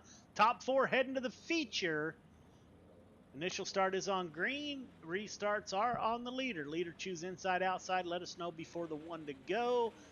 Again, 8 laps to get it done. Race hard, race clean. Good luck. Randy Shreves, Clay Christopherson on the front row, Jason Haynes and Cale Smith in row number 2, Anthony Morano, Brandon Wright in 3, Brandon Aylesworth, Luke Hines in 4, Jake Henry and Jordan LaFawn in row number 5. I don't even know what to expect out of the pro late models, Clayton. Yeah, I'm very impressed with Randy Shreves. Haven't seen him all season. Comes here and takes the overall pole. And Randy Shreves might be an upset here to the CTM boys and all their momentum. Yeah, green flag is out. We're underway. Shreves with Christopherson to his outside. Clay Christopherson rolls up. Shreves slides out into the 115. It looks like the fourth and final transfer position is going to be hotly contested in this one. You got the 32 car of Morano down low. You got Jason Haynes out there. We're starting to get a little bit nose to tail. Up front, Clay Christopherson takes over the lead from Shreves, Morano, Smith. Those are your top 4. Jason Haynes, Jordan LaFawn in that 22 ride. Brandon Aylesworth in the 41, Luke Hines in the 17, Brandon Wright in the 22, and Jake Henry in the 171 up front. Clay Christopherson picking up where he left off in the 358. We're going to go kind of nose to tail for the first time. Go on board with that 32 car. I can't see Sherry on board this ride. I'm going to have to let Anthony Morano know. Got to put it right down there by them air holes there, I guess. Up front, Clay Christopherson checking out on the field. He's backing up his quick time. Randy Shreves, excuse me, in Henry P2. sideways in 1. He just told us in his interview too that he would be in the back and we wouldn't be able to talk to him again. And he's showing for sure that he's I lost my train of thought. I started reviewing an incident. I apologize. No worries. Clayton is a busy guy. He helps broadcast. He also is our live admin guy. So he's making the calls as we go through the night. Christopherson, Shreves, Morano, Cale Smith, your top 4 currently in transfer positions. Jason Haynes is the first car on the outside looking in the 66. Jordan LaFawn, number 11, but in the 22 tonight. In that dirt track bank, got your 6 Racing Network ride.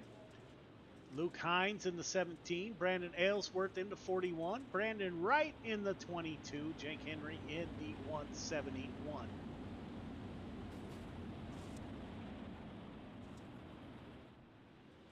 Green flag, green flag.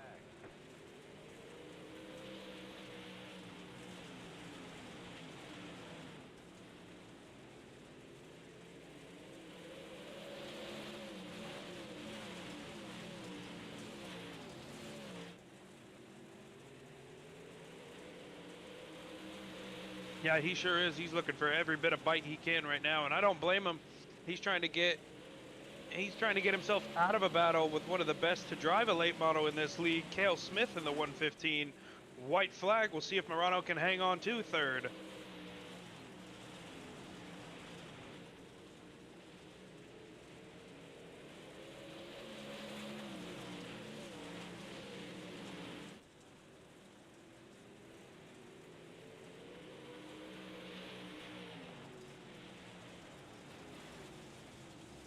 Sorry. Still waiting, Clay. Yeah, I don't know, but thanks.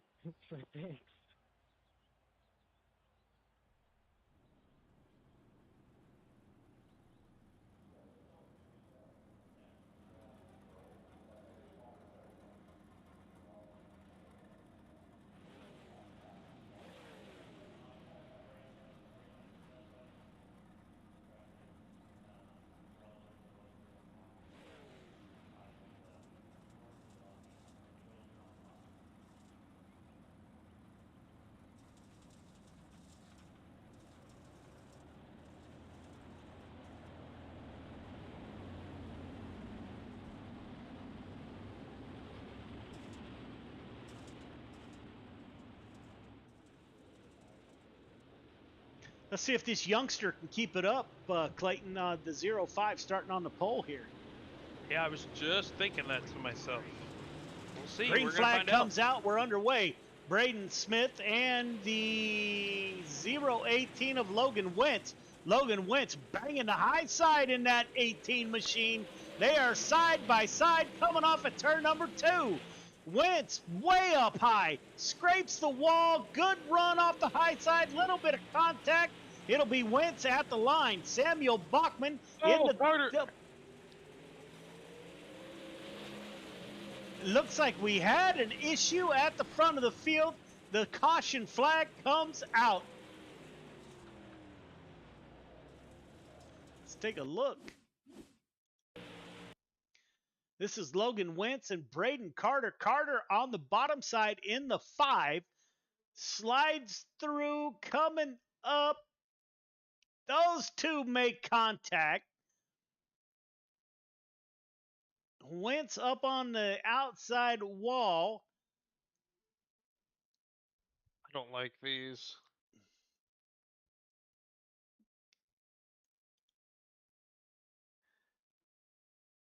Huh.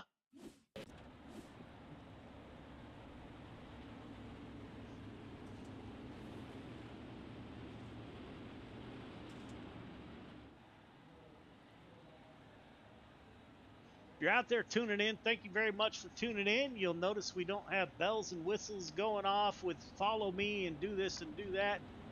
We try to model this after any weekend out on a dirt track throughout America. So you won't see us. This is about the drivers and it's about you, the fans. It's not about us. Again, any veterans out there, I hope you had a great Veterans Day. Thank you very much for your service to our nation. Rear bumper's in front. It's on the car behind. Rear bumper is in front by a frog's hair, but it is in front. I'm going to mark that on the 018. So the 018 of Logan Wentz heading to the back of the field for that slide job. Braden Carter selects the outside. Green flag is out. We're back underway. Dylan DeWert in that 20 machine. Clayton, I'm telling you, that 20 car is going to win a group of races here at Friday Night Lights, I think. Oh, no doubt. I've heard his name through so many leagues and seen it in officials. Dylan DeWert is a fast iRacer. Yeah, I'm just... Excuse me. The 007 of Samuel Bachman is in the 4th and final transfer position. Brand new driver, the 36 out of Australia. That is Heath Dyke. He's up to P5, the first car on the outside looking in. Randall Dixon. Dylan Kinsey is with us. That is the 83. Logan Wentz, he'll try to work his way back through the field for Sabrina Smith in the 031. And Joseph Grandy did not take the field. Lap 6 of 8, the youngster out of Virginia. That is the 05 of Braden Carter at the front of the field. Dylan DeWert in P2. Justin Sick, he moves up 2. He's in the top 3. Samuel Bachman in the 007, he's P4. As Heath Dyke, brand new to Friday Night Lights as of, I don't know, an hour ago. He's up to P5, trying to battle to get into that top 4. Braden Carter, high, wide, and handsome, as they say, comes off a turn 4 with 1 to go. The 05 at the front of the field, CTM Motorsports, will not let their tight grip of top positions go here at Friday Night Lights. Dylan DeWert, P2, no challenge. Samuel Bachman in a comfortable P4. It will be Carter, DeWert, Sick, and Bachman, your top 5. Heat 3 to the grid. Heat 3 to the grid, please. All right, fellas, you know the drill. 8 laps to get it done. Top 4 heading to the feature. Everyone else going to a consolation race. Leader, 1.5 car length behind the pace truck. Everybody else, once you get the 1 to go, tighten it up. Half car length between yourself and the car in front of you. Initial start is on green. Restart's on the leader. 8 laps to get it done. Race hard. Race clean. Good luck. Michael Carter, Jeffrey Kemper on the front row. Sean Stevens, Kelly Wheeler in row number 2. Andrew Harley, Chris Cox in 3. Caden Berry, Mike Bowes in row number 4. And Anthony Marfulio rounds out your field of 9 drivers.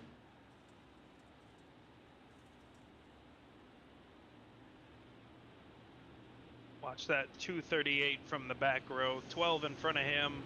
I'd be willing to bet one of those two pick up the most positions here in this heat race. As the green flag comes out, Michael Carter with a good restart. Sean Stevens in P2. Not known for his pro late model expertise, more of a sprint car guy. He has joined us. Oh, he pushes high to the outside. It's going to stack it up. We're going to go 4 wide at Lincoln. Kelly That Wheeler will gets turned. not work. It worked off of 2. They were 4 wide off of 2, and I thought maybe it was going to get smoothed out, but that was just a bunch of cars going for the same position on the track. If you're out in the audience, let me know who you think is going to win the heat race. Who's going to take the feature home? Justin Sick, thank you very much. Happy Veterans Day to all the vets out there. Thank you all so much for your service. The 110, not the 011, my bad. The 110 and the 181 are I personally served 23 years in the Air Force. It was an absolute pleasure. So, Justin, thank you for the shout out. I don't think that one is a race. As we go caution on lap, but we'll be working 4 of 8 when we come back to green. Michael Carter, Kelly Wheeler at the front of the field.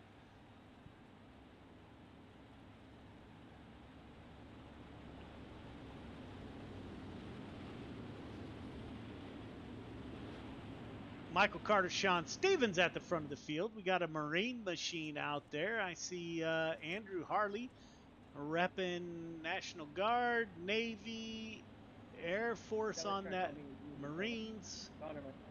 Andrew, thank you for the paint scheme, sir. 10-4, anybody on pit road, we are 1 to green. It's on you out of 4, Michael, maintain that pace speed for me.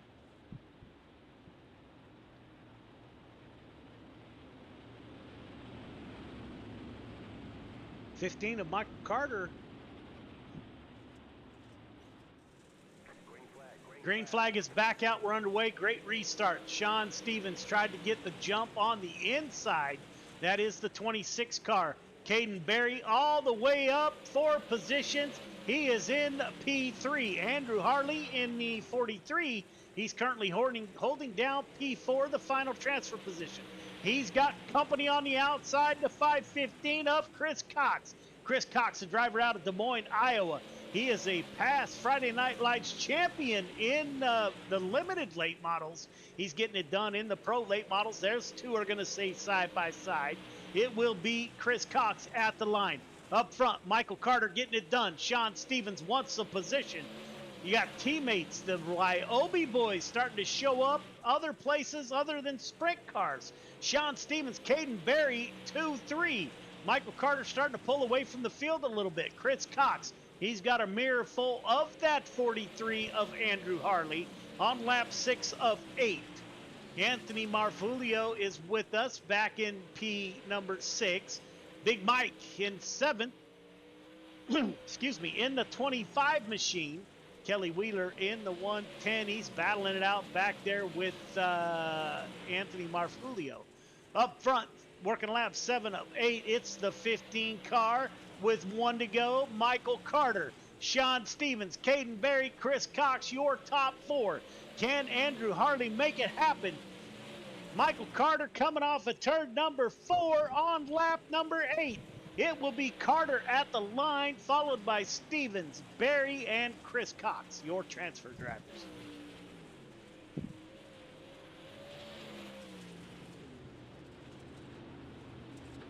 You ever look at one of the Ryobi team paints and see what Ryobi stands for? Yes, actually I have. I love it. Win it or bin it. Yep.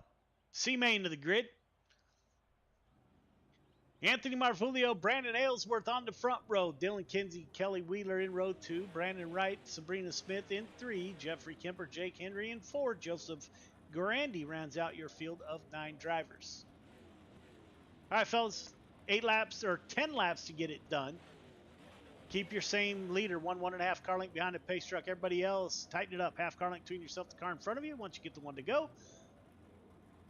Initial start is on green. Restarts are on the leader. Race hard or race clean. Good luck. Clayton, how many we got transferring to the B? We've got 4.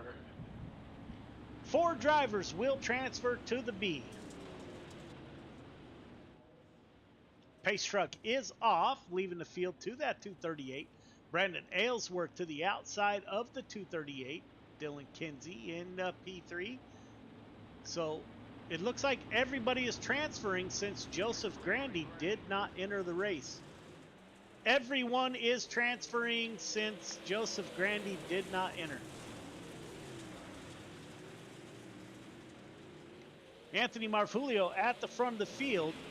He's got the 83. That's Dylan Kinsey that goes down low, tries to get underneath Marfulio. Clayton, incidents like this or races like this, you kind of use it as practice for that B main, huh?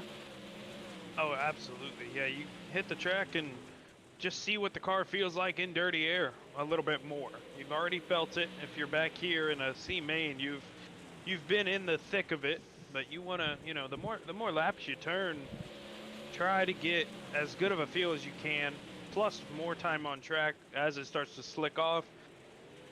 And you try to find the advantages of being in here right now and do your best to finish up front for sure, because the higher you finish here, the higher you are come the big show. Yeah, man, we're riding along with Jeffrey Kemper, the 181, the driver out of Oregon, my great friend. If you look on our Discord under, I can't remember which folder it is in, did a slip and slide dive not too long ago in one of our seasons. Jeffrey Kemper back with us in the 181. Not typically at, that was close. Anthony Marfulio, he's getting it done to 238 at the front of the field. Driver out of New Hampshire, I believe, Boston area, or I can't remember. Kelly Wheeler in P3. Brandon Aylesworth in that 41. He is in P4. Sabrina Smith, that's the 031, sliding to the outside. He's got the 22 of Brandon Wright to his rear bumper as Jeffrey Kemper, he's trying to get that car to work on the bottom side. Working lap 7 of 10, Marfulio with a comfortable lead over Dylan Kinsey.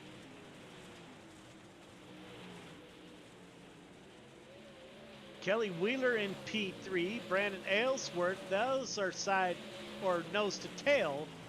Back here is a little bit different. Looks like Jeffrey Kemper diving it in super deep, kind of scraping that front nose on the wall. Coming to the 1 to go. The 238 comes off of turn number 4, looking for the white flag. White flag is out. Marfulio, Kinsey, Wheeler, Aylesworth, Smith, your top 5. Oh, we got a toss-up off of 2 for P2. Everyone will transfer. It looks like Dylan Kinsey is the unlucky recipient of an end of the field for the B main. Second place off of turn 2 on the last lap. What an unfortunate ending to the 83's race. Take a look, B main.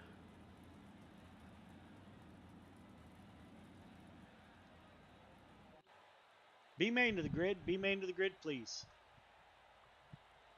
All right, drivers, welcome to the B main. You guys know the drill. Leader, 1.5 car length behind the pace truck. Everybody else, half car length between yourself, the car in front of you. You got 10 laps to get it done. Clayton, how many transfer?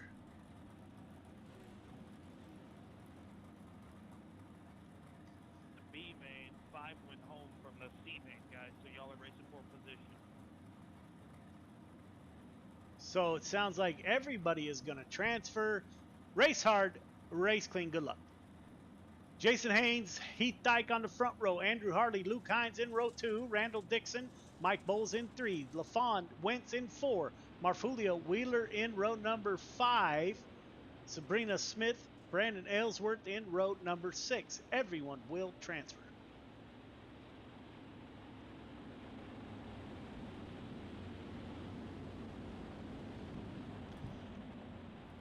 What are you expecting now that the track's getting slick, Clayton? Man, I don't think the bottom is going to hold. These guys are going to want to get single file up top as fast as they can. Looks like we got a... Oh, they saved it. Had a little sideways going into turn 1 on the front stretch, but 031 of Sabrina Smith saves it, and we're still rolling. Up front, Heath Dyke, the driver out of Australia, brand new to Friday Night Lights. This is his debut. He's at the front of the B main, followed by Andrew Harley.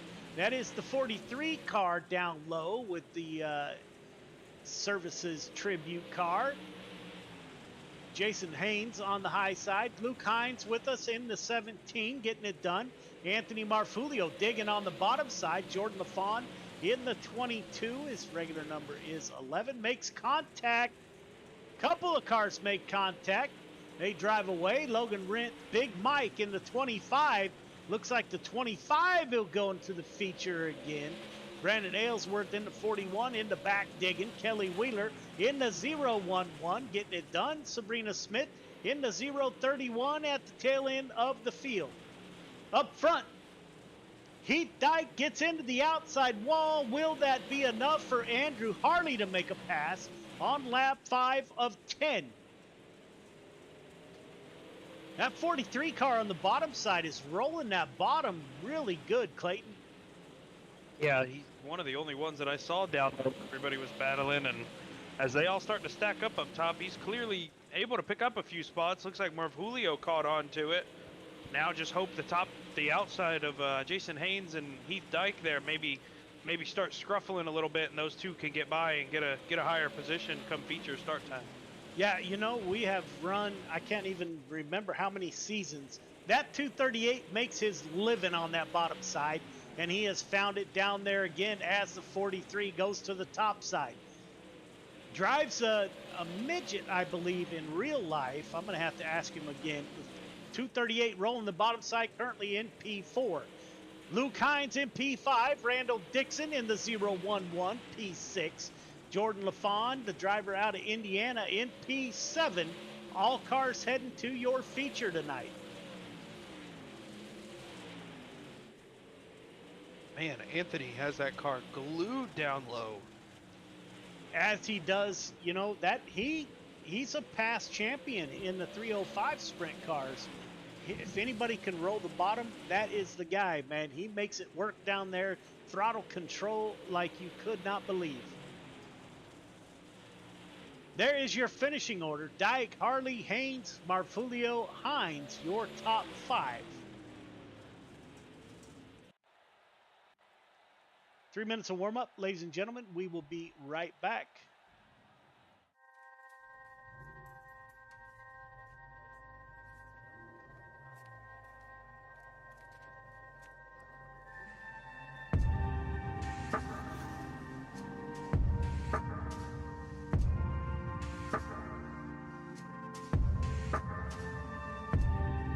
Our biggest thing is getting the word out, awareness of Mission 22, the struggle as it is to fight PTSD and suicide.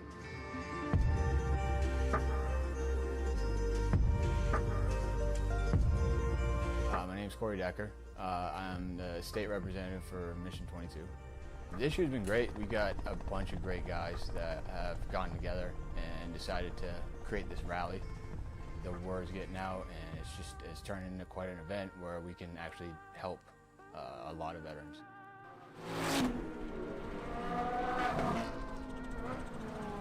It's a great event, but you really have to go and see it for yourself, and it's really one of those things that's an experience.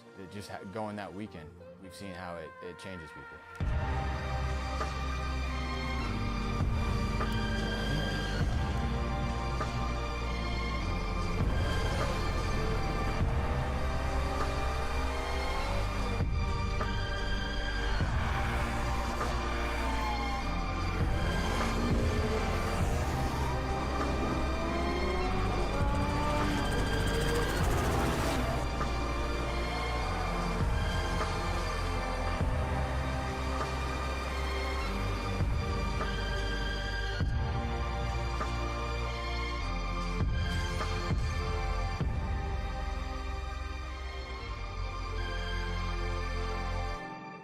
When people hear a Valhalla project, the first thing they might think of is our shirts.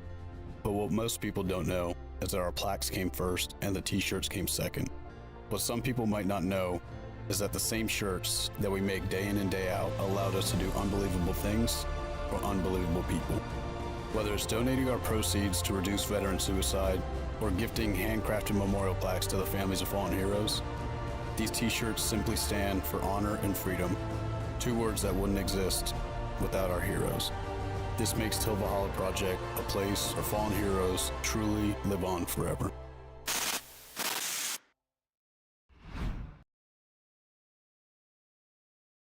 Welcome back. Pro late model still out on track. Got about 15 seconds. Braden Carter at the top of the board with a 16:102. Sean Stevens, Carter, Shreves, Morano, your top 5. Track is starting to really slicken up. Clayton, what are we looking at? Yeah, it's slick all the way middle through almost the whole corner on both sides. So you're gonna see probably some crazy sliders right through that slick. But man, you are gonna see two defined lines of racing right here. You can't really afford to go in the middle, or you're gonna find yourself 3 spots less than what you were when you entered the corner. These guys are gonna have a handful all 25 of these laps. I'll let you brief the drivers as I do the lineup, if you would. Clay Christopherson, Braden Carter on the front row. Michael Carter, Randy Shreves, P2. Dylan DeWert, Sean Stevens in 3. Anthony Marano, Justin Sick in 4. Barry Smith in 5. Bachman Kotz in 6. Dyke Harley in 7. Haynes Marfulio in 8. Hines Dixon in 9. Jordan LaFawn, Logan Wentz in row number 10. Brandon Aylesworth, Kelly Wheeler in row number 11. Big Mike Bowes in row number, and Sabrina Smith in row number 12.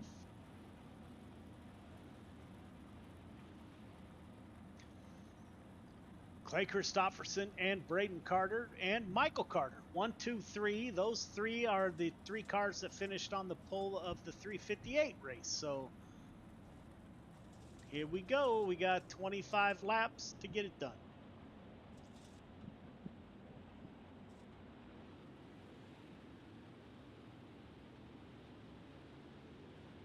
Man, Christopherson for not being up front and we wouldn't see him again. He made sure to put that 51 on the pole. Yes, he did. Top 3, as you were briefing the drivers, top 3 are the same 3 that finished on the podium for the 358. So here we go. You want it? I'll give you first pick. Yeah, I gotta go with Randy Shreves. Welcome back. You're gonna win this one. Darn it! Darn! I think he jinxed himself. I think Clay Christopherson. I think he was April Fool's in us in that post-race interview for the modifieds. I think we're gonna have to talk to Clay Christopherson about another win after this one. In the FTM ride. So here we go. We got FTM on the pole. We will go static and turn it up for the start of this race.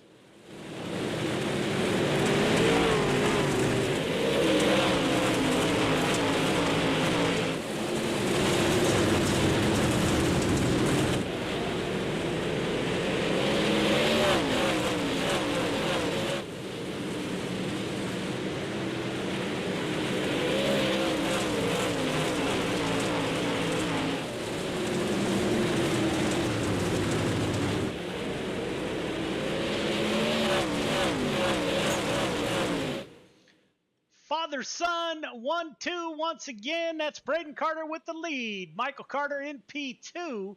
I must have his number incorrect because it's showing up on iRacing as not the 5 when it should. Clay Christopherson in P3.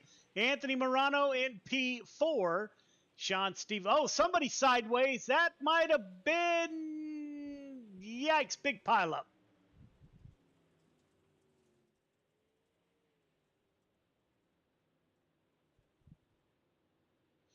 Not sure. Let me see if I can find what happened here.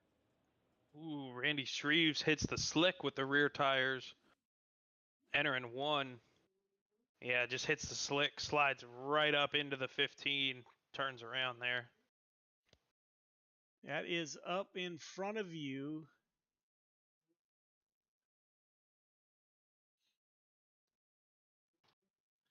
That will be the 56 car with your EOL. So I jinxed him. It's my fault. I'll take responsibility. I picked Randy Shreves to win. Randy Shreeds gets an EOL on the first caution on lap 5 of 25.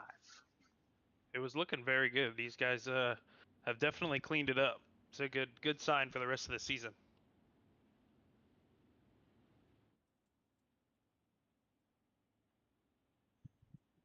I think that's the first time that I went to TV static and we didn't have a caution come out, so that's a good thing. Father son 1-2, Braden Carter, the youngster on the bottom side with his dad. That is Michael Carter to his outside. Row 2, we find Christopherson and Morano. We'll be working lap 5 of 25 when we go back to green. Braden Carter with a good start on that bottom side. Slides up, gets in front of the 15. Morano sends it. He slides up to the high side.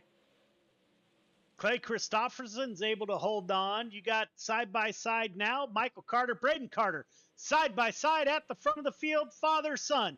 15 car is dad. The 5 car is son. Grandpa Randy Carter from Randy Carter Painting sponsors the Pro Late Model Division. The Carter family having a night of it. Clay Christopherson in P4, P3, Sean Stevens, driver out of Tasmania, is in P4. Morano P5 in that 32 machine. Justin Sick in the 15, battling it out with the youngster out of New Hampshire. That's the 12 car of Caden Barry. Dylan DeWert, caution comes back out.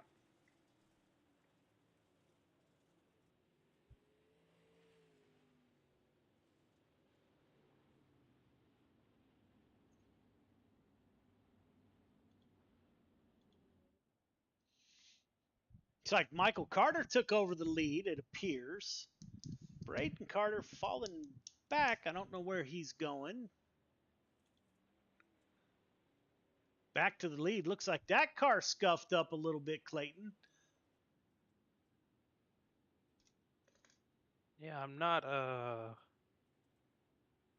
not too sure if you were able to capture what happened here. I am not.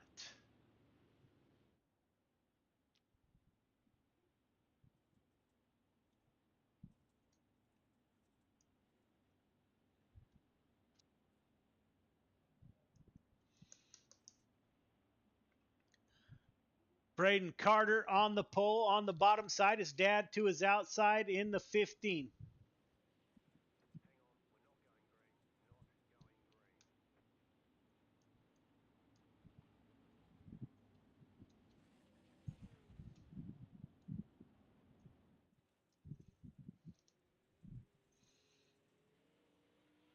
Clay Christopherson up to P3, Sean Stevens P4, Anthony Morano in the FTM 32 machine, Caden Barry, the youngster, in the 12 car.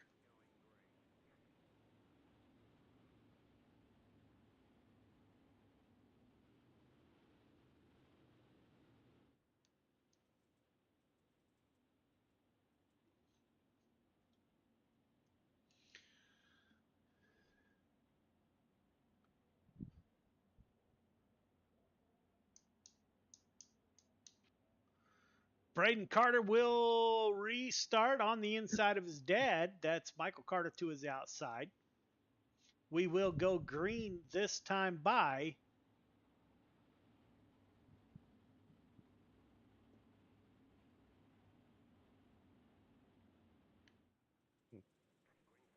green flag is out. We're back underway. Braden Carter, Michael Carter, Clay Christopherson, your top 3. Sean Stevens looks like, the 32 car slid in hot, gets into the 12 car of Caden Barry, your biggest mover of the race. That would be Jordan LaFawn in that 22 ride as the caution comes back out, and I don't know what it was for. I did not capture the caution, ladies and gentlemen. My apologies.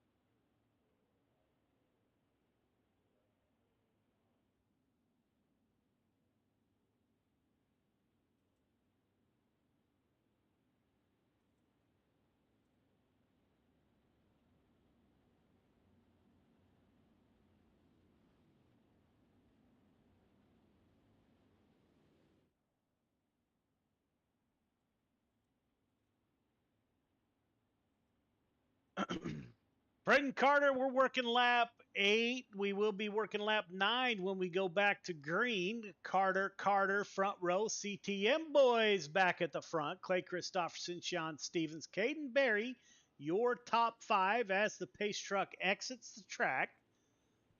Let me hear you out there, fans. I know Grandma Pete's out there. I know Gail is out there. Tally joined us tonight. CTM back at the front of the field. Braden Carter with a good restart. Dad falls in line, trying to roll the bottom.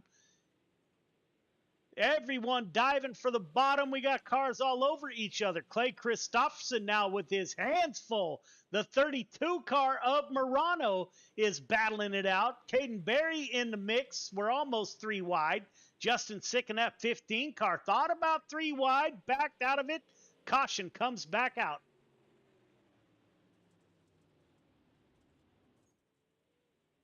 I'm not seeing an incident at all for that one.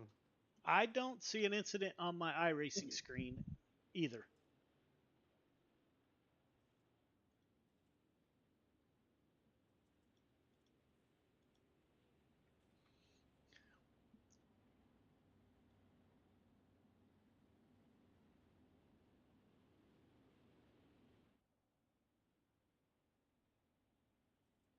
We will go green, back to green. Had a car pull out of the pits, which brought out the caution. So we will go back to green here momentarily.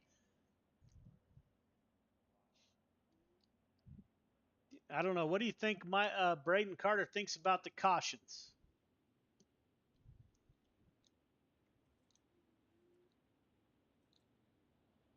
I'm sorry, Joe. What was that?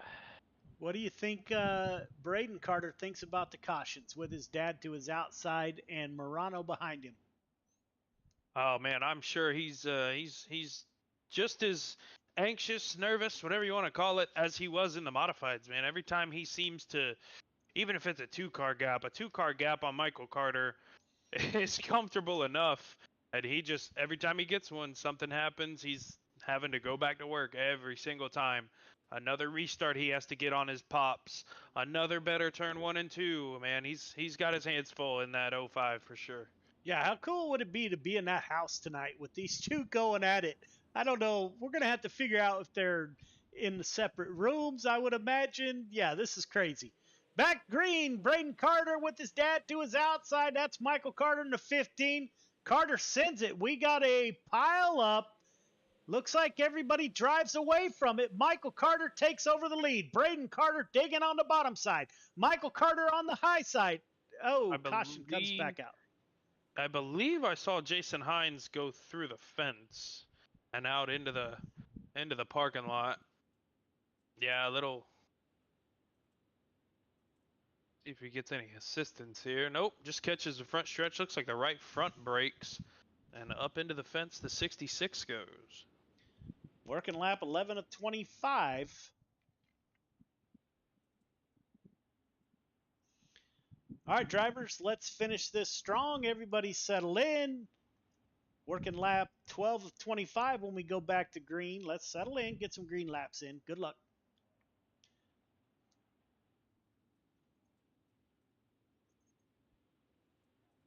Yeah, I hope Braden Carter doesn't sweep the night if he is in the same house as Dad. I want to see the kid be successful. I've been picking him all season long so far, almost every week. Well, who knows? Pops might walk in there and take the power cord to his PC if he whoops on him too hard tonight. Make him pay the power bill. Yeah. Grandma Roxanne cheering on the front two, Braden and Michael Carter. Here we go. We're going to go back green, working lap 13 of 25. Coming up next, we got the 360 sprint cars to close out the night. So thank you all very much for tuning in on this Veterans Day. If you are a veteran and you serve, thank you for your service to our nation. Green flag comes back out. Braden Carter at the front of the field. Michael Carter in P2. Everyone rolling to bottom. Clay Christopherson got in a little bit hot. Maybe got into the back of that 32 a little bit, letting him know he's there. Watch out, Justin Sick in the 15, a driver out of New York. I had the pleasure of racing against Justin Sick in a few official races. No joke in that 15 car. Up front, Braden Carter able to hold off the 15 on lap 13 of 25. Michael Carter sticks his nose down low, see what he can see. We go 3 wide. That is Sean Stevens, Justin Sick, and Clay Christopherson. That 15 car has that bottom side figured out as he pulls up in front of the 51 of Clay Christopherson. This is a battle in your top 5, Clayton. Absolutely, yeah. Sean Stevens kind of just sneaking by Clay, running the bottom. Seems to have the rear tires still down there in the moisture as a lot of the guys are running the slick. If Sean can maybe, I believe we might have had one off of turn 2. Looks like they saved it. But yeah, Sean Stevens, if he can continue to search for moisture and find it, he might be able to put a small run here together. Go on board with Michael Carter, currently running behind the 05 car, Braden Carter. These finished, this is the way they finished in the 358s. Braden Carter opening up a bit of a lead over Pops here. Yeah, almost a 1/10 of a second faster that last lap. The youngster getting it figured out. Dad may become a car owner instead of a car driver in real life for too long. Anthony Morano in the 32 getting it done. He's P3. Justin Sick up to P4. Your biggest mover of the night. That is the 11 car of Jordan LaFawn. He's up 8 positions in that 22 machine.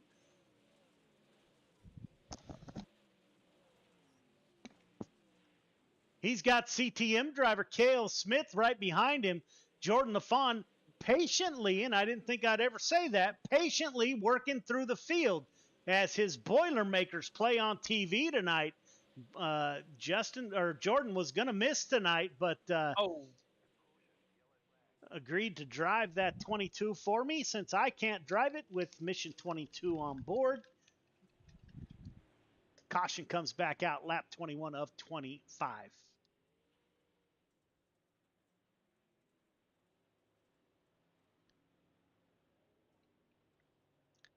I don't see the caution on my board, unfortunately, ladies and gentlemen. Yeah, the 17 enters turn 1 and kind of just overshot the cushion there up into the fence, and him and Randall Dixon went for a little bit of a ride. Maybe I do have it. That is the 17 up high.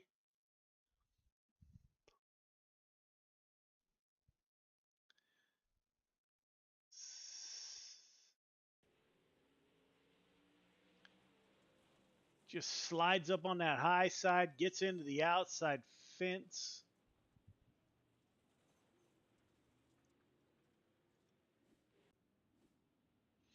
So here we go, the youngster Braden Carter.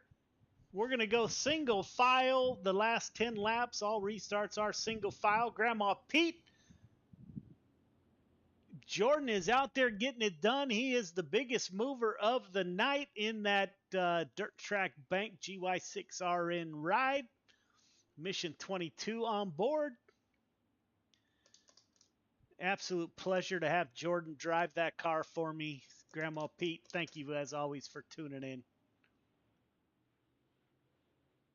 Man, one driver we haven't talked about almost all race long, Cale Smith, not able to bounce back from a little bit of early bad luck. Yeah, we were back there with Cale, currently running in 12th position in the 115. We don't see Cale Smith at that far back hardly ever. Ever. I think that's a first for me. Yeah. Braden Carter, good restart. Him and the 05 or the 5 of Michael Carter roll the bottom. Now Anthony Morano starting to roll the bottom. Maybe Justin Sick will try the high side. You got to run where they are. Justin Sick wants a podium in his first race back with us. They're rolling the bottom. Justin Sick right to the rear bumper. Let's take a look here. This is off the nose of Justin Sick as he pulls up to that 32 of Morano. God, he tries to dive it down low.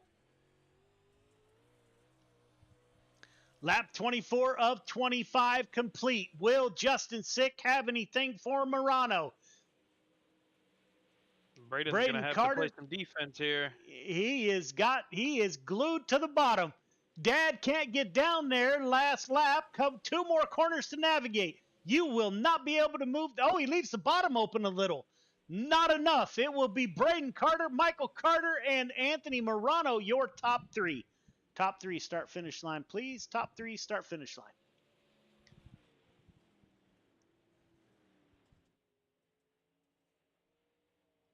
Good run up front.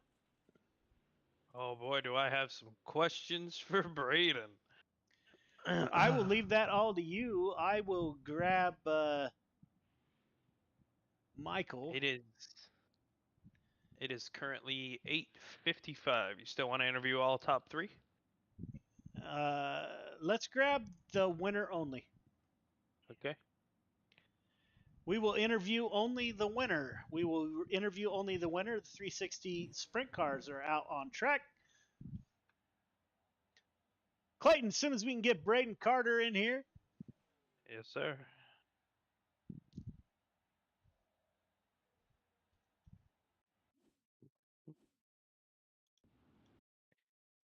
Hey, Braden, it's Clayton in the booth. You got me? Yes, sir. I got you. Man, 23 of 25. Pops had every restart ever to potentially get you, and he doesn't, man. What's going through your head with Pops, as successful as he's been in Friday Night Lights, restarting on your tail every single time tonight? What's going through your head, man? Well, I mean, he probably would have had me if that last caution, the second to last caution didn't come out. He had me beat every time, and then a caution would come out. Thankfully for me, I get the lead back, and finally I just stuck it to the bottom and pulled away at one point. Then on that final restart, he's right with me. Pretty scary, if I ask me. Yeah, you guys put on one heck of a show, man. We got to know, are you still live under Pop's roof or what? Yeah, I'm 16. I'm a junior in high school. He's in the other room. Oh man, I brought it up, that feature. I've picked you almost every week for at least one of the 3 shows that Friday Night Lights puts on every week. Finally, the success is coming for you, man. You're starting to etch your own Carter last name into the book of the most talented that we got in this league. You think if you keep putting these whoopings on Dad, he's gonna come in and pull that computer cord out, huh? Man, that'd be sad, wouldn't it? um, You're I don't know. certainly handing it to him, man. You're putting on a great show there, kid. Yeah, it's great to run ahead of him. It doesn't happen often for me. I mean, this is like crazy for me. I've only done it a few times outside of Friday Night Lights and itself being here. And I watched a little bit of this last year at the end of the season before I got into iRacing. It's just cool to run with these guys, man. Yeah, man, for sure. These guys are some of the best out here, buddy. And you showed up, and we immediately recognized the last name. But I guess talent comes with that last name genetically, huh? Well, I guess I don't know about that, but you know, it's great to have a guy like my dad teach me all this stuff. Yeah, for sure, man. You got one of the best teachers out there. Who do you got to thank on that 05 ride for the wins tonight? I gotta thank CTM Motorsports, Kale, my dad, Randy Carter Painting, Pit Lizard Graphics. Gotta thank my grandma, she's out there. Gotta thank Kale's mom, she's also out there, and you guys for putting this on. Alrighty, buddy. We're gonna see you in the 360s. Yeah, it should be there. All right. Well, be careful going 3 for 3 tonight, buddy. We'll wish you the best out there. Good luck. Thanks, man. I appreciate it. All right, ladies Yes, and sir. gentlemen, Take care. we will take a break to the 360 sprint cars, so we will be right back.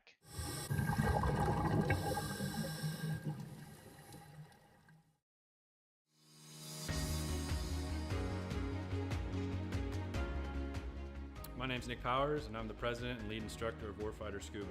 I'm a veteran of the United States Marine Corps from the years 2003 to 2007, with one combat deployment to Haditha, Iraq in 2006.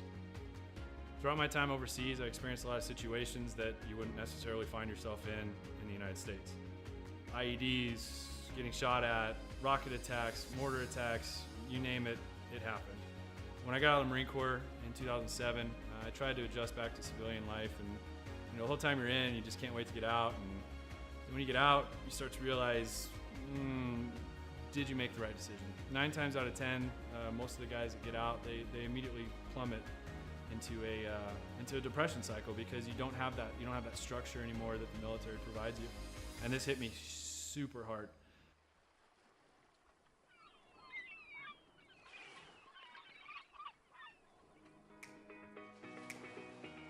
We moved to one of the #1 top dive destinations in the entire world, and I figured I'd start getting back into scuba diving. And after our first couple dives, I realized how peaceful it was underwater and how none of my problems followed me. You're just there in the present moment.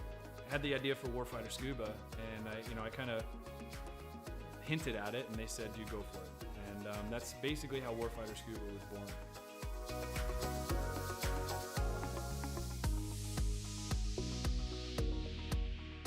So Warfighter Scuba is a nonprofit. We're a 501c3 nonprofit with the IRS. We bring combat wounded veterans down to the Caribbean to teach them scuba diving to treat their wounds.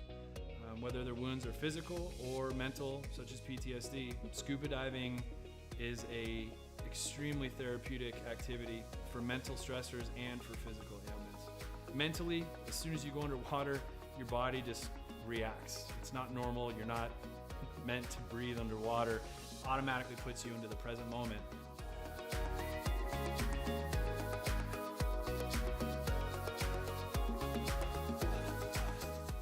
You have nothing but peace and calm.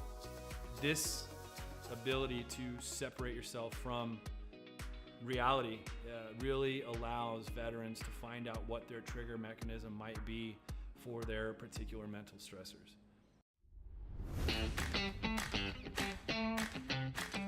So every veteran who comes through our programs gets a 100% funded trip. Each veteran also receives a round-trip ticket from their home of record.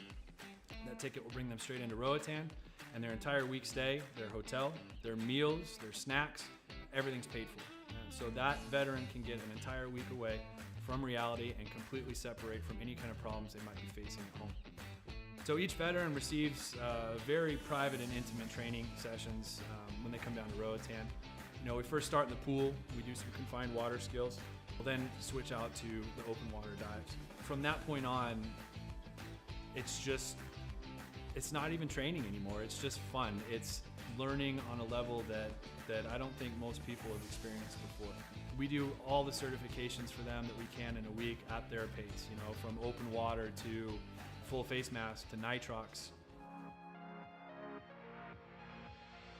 Every trip that we have, whether it's one veteran or 4 veterans at a time, we just have a blast.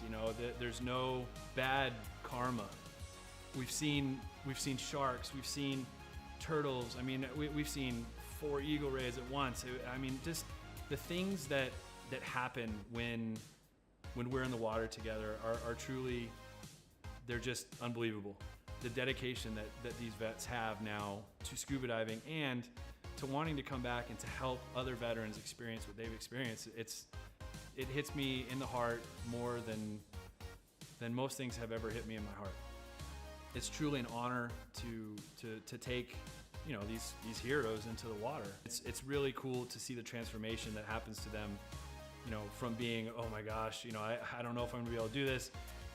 I've gone snorkeling a few times, or I'm not that good of a swimmer. And the funny thing about scuba is none of that matters.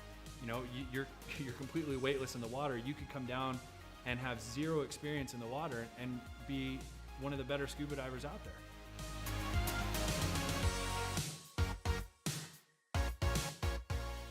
So as with all nonprofits, we rely solely on generous donors such as yourselves.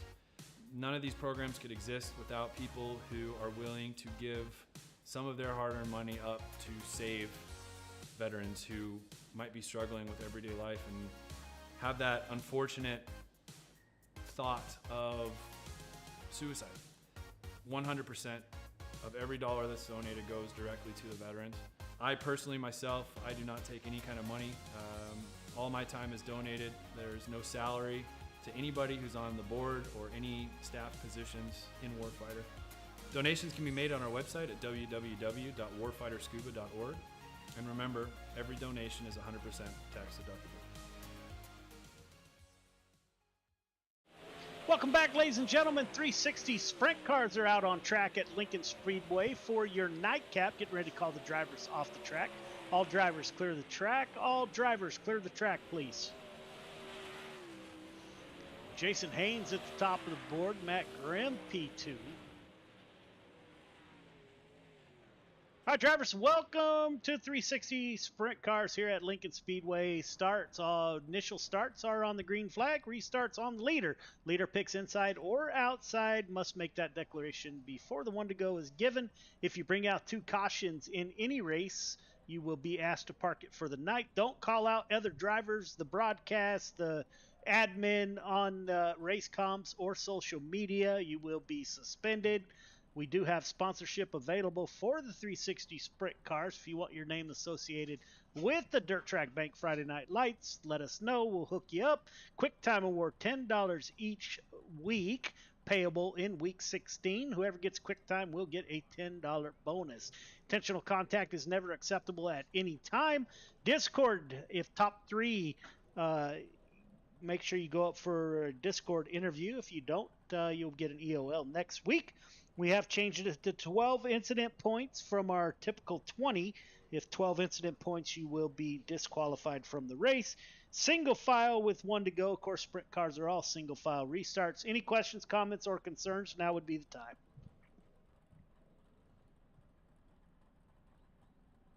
None heard. We're going to advance to qualifying. I wish you the best of luck.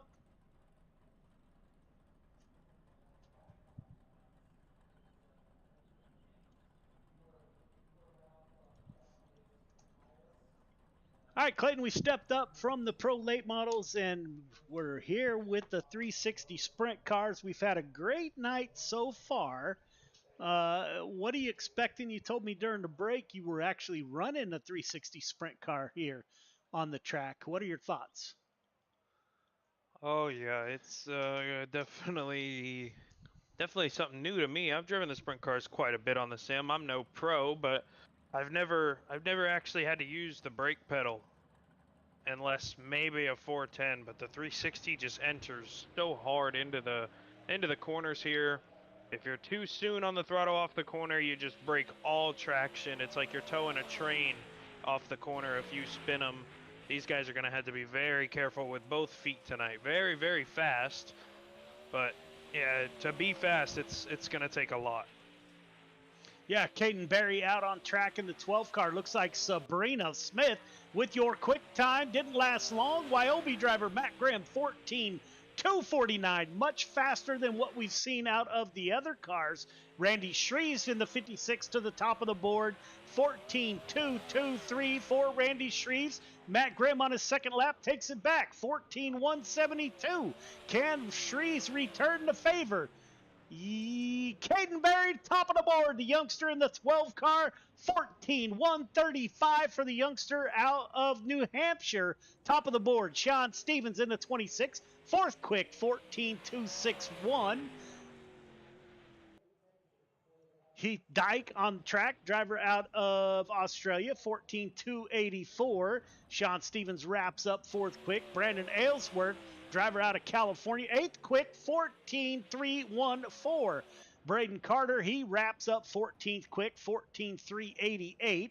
Justin Sick gives him a ride, 14.516 for the 15. Jake Henry out on track into 171, into the outside wall. I hope we don't see that a lot here coming up, but that might be the case. Caden Berry, the youngster out of New Hampshire. Rhonda out there giving Caden Berry the thumbs up. His dad, Nick Berry, out in the audience. Thank you, folks, for your support of Friday Night Lights and Caden Berry. So thank you very much for that. Gail, great job to Caden Berry out there. So it looks like Caden Berry with your Quick Time Award. $10 goes to his account, payable in week 16. Berry, Grimm, Shreve, Stephen Smith, your top 5.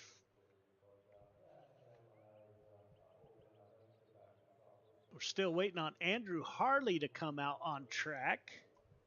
He will be the last qualifying driver. TJ Hart giving Caden Berry a shout out for the Quick time. 14:135. So now it changes over a little bit from CTM to Wyobe with Caden Berry and Matt Grimm on the front row. Heat 1 to the grid. Heat 1 to the grid, please. All right, drivers, you know the drill by now. Leader, 1.5 car length behind a pace truck. Everybody else, once you get the one to go, tighten it up. Half car length between yourself and the car in front of you. Initial start is on green. Do not jump the start. Do not pass before the start finish line. You got 8 laps to get it done. Top 4 heading to the feature, although I think everybody's heading to the feature. I'll have to look again. Congratulations to the 12th car, Caden Berry, with the quick time. $10 to your account, sir. Congratulations. Race hard, race clean. Good luck.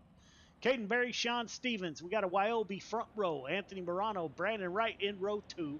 Chris Cox, Jeff Kemper in 3. Clay Christopherson, Kelly Wheeler round out your field of 8 drivers. If we have any fans left out there, I hear from Rhonda. Justin Sick said these things are an absolute handful, the driver of the 15 car. Gail is out there. TJ Hart. Let me hear it from the fans. Who do we have that is going to punch their ticket to the Week 16 $1,000 dash for cash? You got to be a feature winner to do it, or we go to points after that. Send me a message out there. Who do you think is going to take it to the dash for cash in Week 16? Sean Stevens, the leader of the Wyobe boys. He takes the lead over Caden Berry. Brandon Wright, Chris Cox currently in the 4th and final transfer position. Jeffrey Kemper, the driver out of Oregon, he gets by. Put Jeffrey Kemper up to P4. Chris Cox falls back.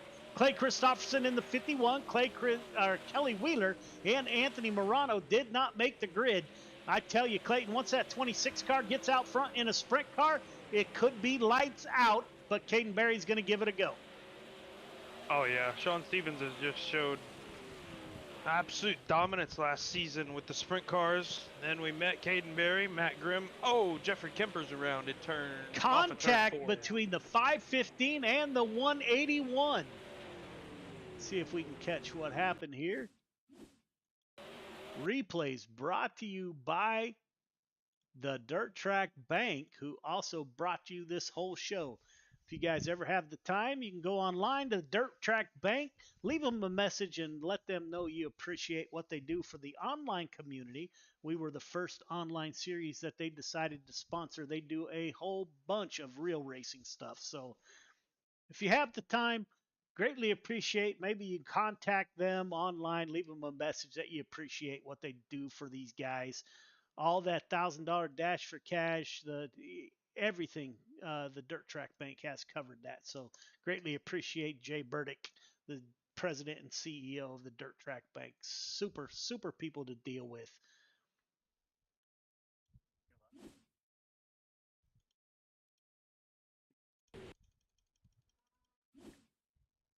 Replay is not working the greatest.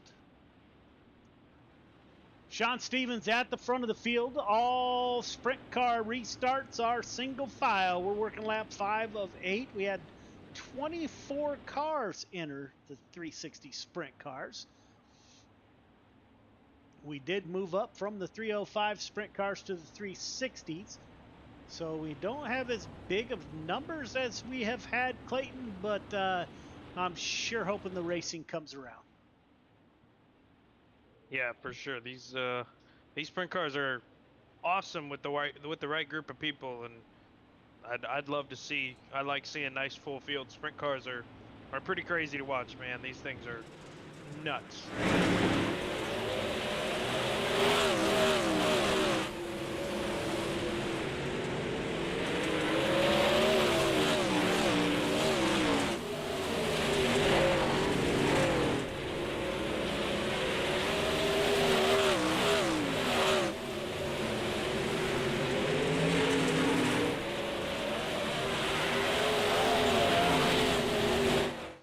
Give you a little perspective of track level racing. Sean Stevens holds on to the lead. his teammate Caden Berry in P2. 1 to go. Berry slides down low. He's looking underneath the boss. Berry at the line, coming off a turn 4. Berry slides up high. Crossover from Stevens at the line. It's Berry. Stevens, Wright, and Chris Cox, your top 4. Well, that's a pretty darn good way to start the show. Yeah, I wish I could have seen it. It looked like I had a small little internet hiccup there with about 3 to go. I missed. Everybody disappeared the last 3 laps. Heat 2 to the grid, please. All right, drivers, you know the drill. Leader, 1.5 car length behind a pace truck. Everybody else, once you get the 1 to go, tighten it up. Half car length between yourself and the car in front of you. Initial start is on green. Restarts are on the leader. Leader, you pick inside or outside. Got 8 laps to get it done. Top 4 heading to the feature. Remember, fellas, you only have 12 incident points till you're disqualified. Race card, race clean. I will add be patient. Good luck. Matt Grimm, Sabrina Smith on the front row, Brandon Aylesworth, Jason Hines in row 2, Braden Carter, Anthony Marfulio in row number 3, Dylan DeWert and Luke Hines round out your field of 8 drivers. Another Wyobe driver on the pole. Clayton, what do you think? Oh, Wyobe's just picking up where they leave off every single week when it comes to sprint cars. Matt Grimm is going to be one of the ones to beat tonight, so if anybody wants to send a message to the Wyobe team, now's the time. Yeah, week 3, and all we've had is Wyobe winners. Matt Grimm has won week 1. Sean Stevens won week 2. So will that be a repeat? Matt Grimm, Brandon Aylesworth 1-2. Big wreck out of 2. Somebody went sideways. Braden Carter catches the fence on the bottom there. Let's see if we can see. Oh, the 031, Sabrina Smith caught the loose dirt outside of 2. Come right down across the field there. Oh, yes, sir. Catches the 20 car and the 17. I did that about 10 times when I went out there and warmed up a little bit during our commercial break, and I'm glad I was a ghost car. Yeah, 1 and 2 is tricky. These guys not that fortunate. Yeah, for sure. Kind of like Kern County. That 1 and 2 is very tricky also. Oh, Kern County is going to be something. It's actually at the tail end of our schedule this year, and I'm very disappointed that we raced dwarf cars at Kern County this year, and I did not make the trip down south. Unfortunately, we had a broke car. Wish I would have made that trip. I'll make it next year for sure. Did they have you guys running the smaller infield one or the bigger one on the outside? No, they run the big track. Nice. Yeah, missed the whole show. I was very disappointed. We were having all kinds of motor problems throughout our season, as you know. Pace truck is fun. Yeah. The lights are off on the pace truck. You want to make a small fortune in racing? Start with a large fortune. Now I understand that whole concept. And I'm running a dwarf car, for crying out loud. Matt Grimm with the restart gets a good start. Brandon Aylesworth, speaking of dwarf cars, Brandon and I race side by side all year in the NorCal Dwarf Car Association. Brandon Aylesworth was your rookie of the year in dwarf cars in that 41 machine. Jason Hines in P3, Braden Carter in the 4th and final transfer position. Watch that 238, Anthony Marfulio, driver out of the Boston area. He is a prior 305 champion. Luke Hines, Sabrina Smith, they're battling it out in the back. Dylan DeWert seeing if he can work the 20 back through the field. On lap 4 of 8, up front, Matt Grimm setting sail. Brandon Aylesworth trying to keep up in that 41 machine. Jason Hines in P2. Let's take a look from Brandon Aylesworth. Looks like the caution is going to fly here. As the caution comes back out.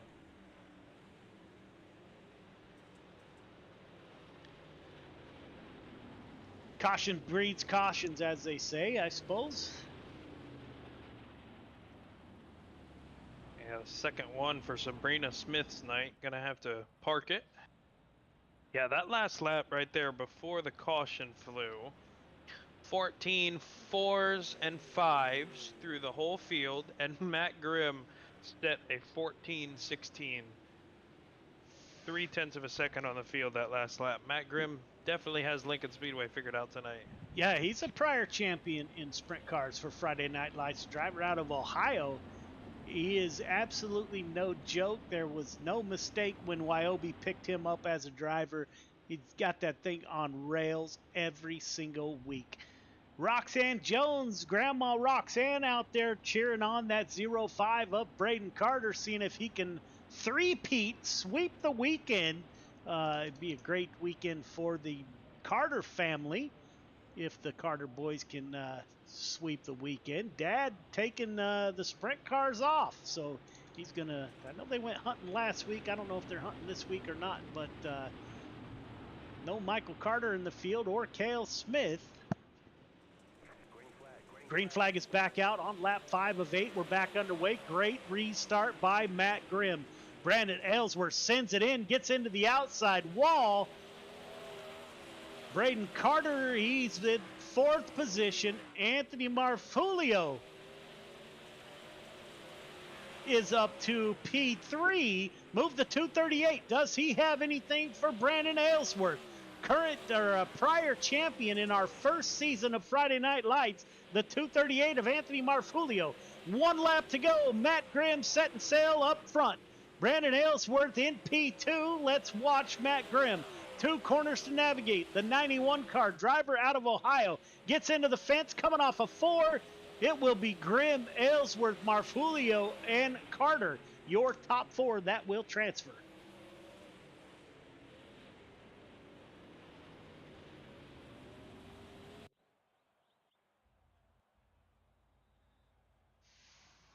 Heat 3 to the grid.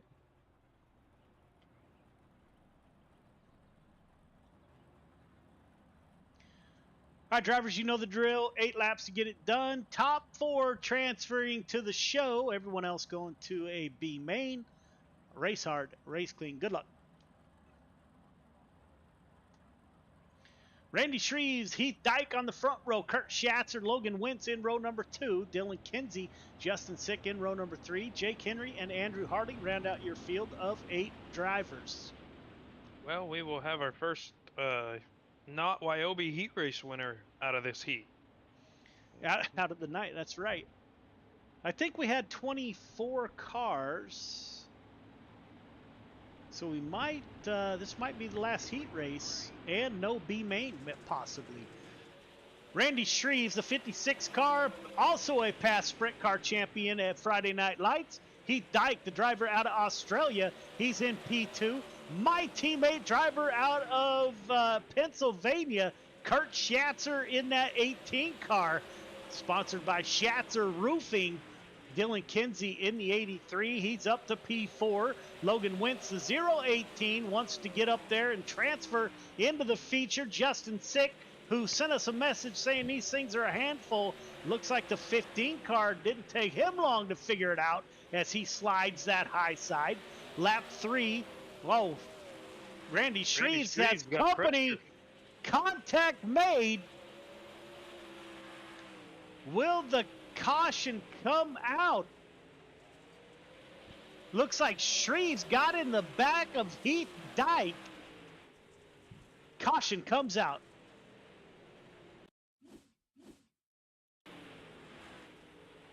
Heath Dyke, brand new to Friday Night Lights. He was running with for the lead here with the 56. He dives down low. Looks like he slid up. Shreves trying to cross over, makes contact, and Dyke into the outside wall.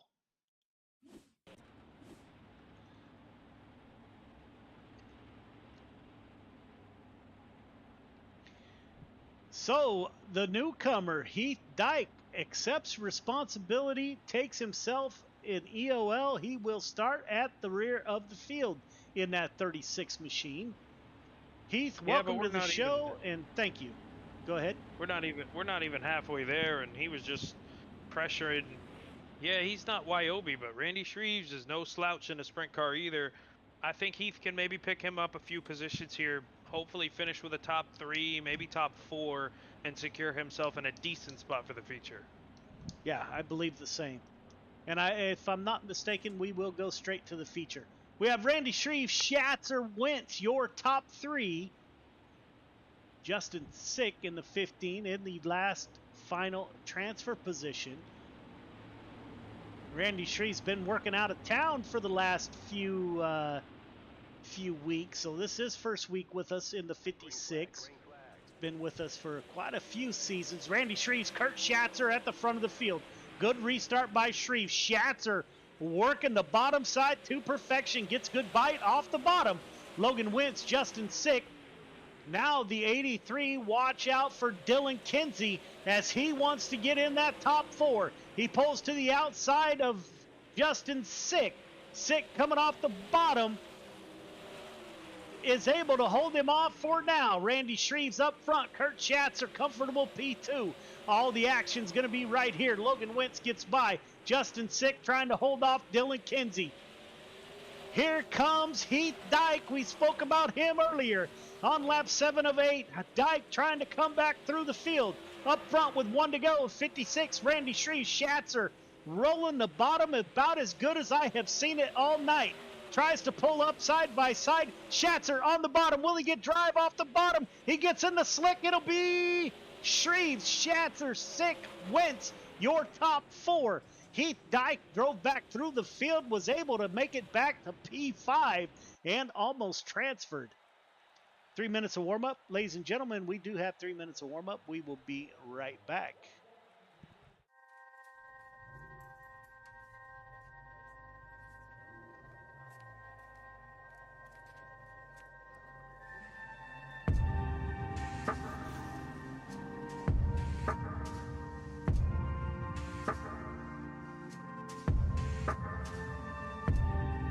Our biggest thing is getting the word out, awareness of Mission 22, the struggle as it is to fight PTSD and suicide.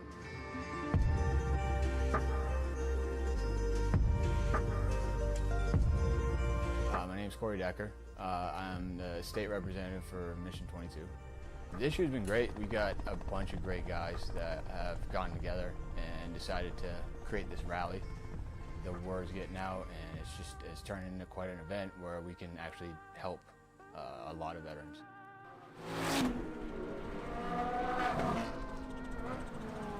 It's a great event, but you really have to go and see it for yourself, and it's really one of those things that's an experience. Just going that weekend, we've seen how it changes people.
Welcome back, ladies and gentlemen. 360 Sprint Cars wrapping up. If you guys like, any drivers out there, if you like what we have going on here on Friday Night Lights, we race one night a week. Coast to Coast Racing League, who one of our partner leagues, they race 6 nights a week, a ton of broadcasts. If you're interested in racing every night of the week, check out Coast to Coast Racing League at c2crl.com. All right, drivers, welcome to the feature. You got 30 laps. Same rules apply as your heat races. Leader, tighten it up. Half car length between yourself, the car in front of you. Everybody else, you know the drill. Again, you got 30 laps to get it done. The track is going to be super slick. I wish you the best of luck. Race hard, race clean. Good luck. So we got a YOB front row, Caden Berry and Matt Grimm. Sean Stevens not far behind in the 26. He's on the outside of row number 2 with Randy Shreves. We got some ringers up front, Clayton. Yes, sir. Absolutely. Sorry about that. I'll take first pick this time, and I'm gonna go. You know what? The outsider. No YOB. We're not getting a YOB win tonight. Randy Shreves is back. He's fast. 56 is your winner tonight. I'm going to take the poll. I think Caden Berry, the youngster out of New Hampshire, he took a week off last week. He was doing real race car stuff. I think the 12 car is going to be able to get it done off of the pole. Matt Grimm's going to be tough also, but 12 car takes it to victory lane.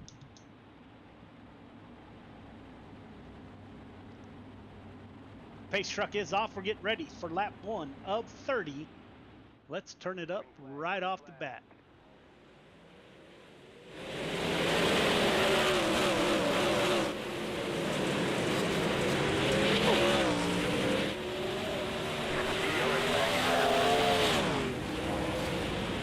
I don't As know the who caution made it out of there. comes out, I don't either. Holy smokes.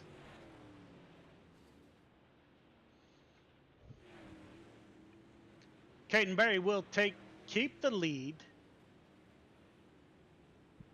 Matt Grimm, P2. It's like Brandon Aylesworth. Yeah, just gets in there a little too straight.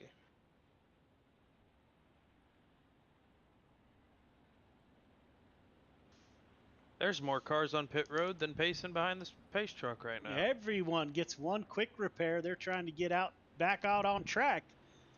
See if we can see some of those cars. I know, of course, they're already back out on track. A lot of heavy hitters up front. Well, Caden we're Berry, going to see Matt a lot Grimm. of passing.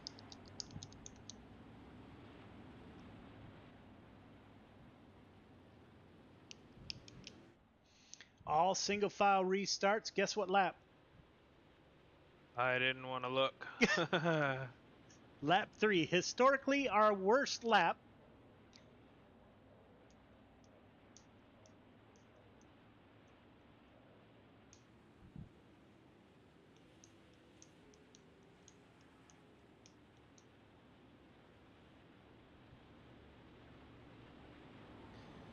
Caden Berry, the youngster out of New Hampshire, on the pole.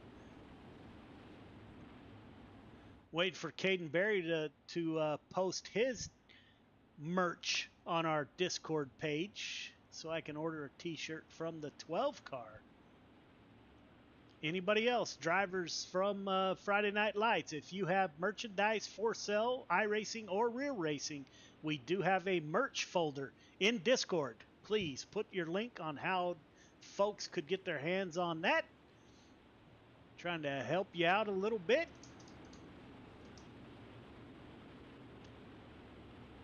Was actually expecting 2 Berries to be in this season's race.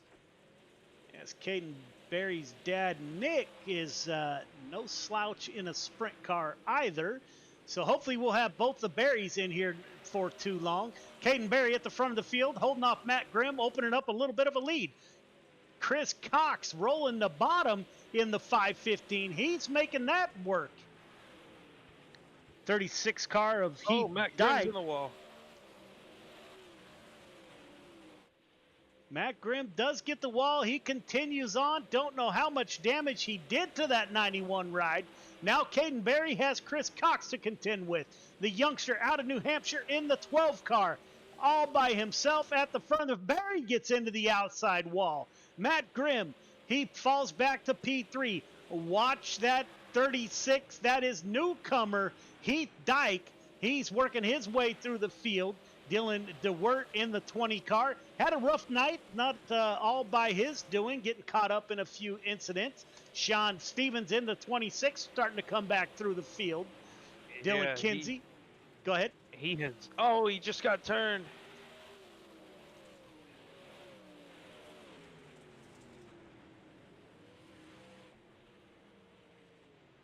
Sean Stevens, as you heard, I do not have it.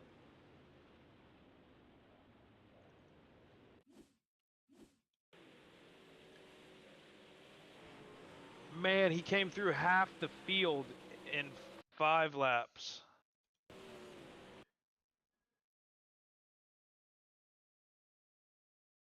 '83 gets into the back end of the 26, spins him out. Sean Stevens already qualified for the Dash for Cash as he brought home the victory last week. Unfortunate incident with the '83 car. As always, appreciate the leader of the YOB boys from down under Tasmania, Sean Stevens, in that 26 machine. He'll get back out on track with plenty of time, unless he already used his one quick repair, Clayton. Yeah, he was on pit road, I believe. I believe I saw his car. Kind of stands out. Great color scheme on that car, by the way. But I believe he did take his fast repair, and he made it through half the field in about 4.5 laps before that. So even with a little damage, I would not be surprised to watch that 26 drive up here and catch up to his YOB teammates again. Yes, sir.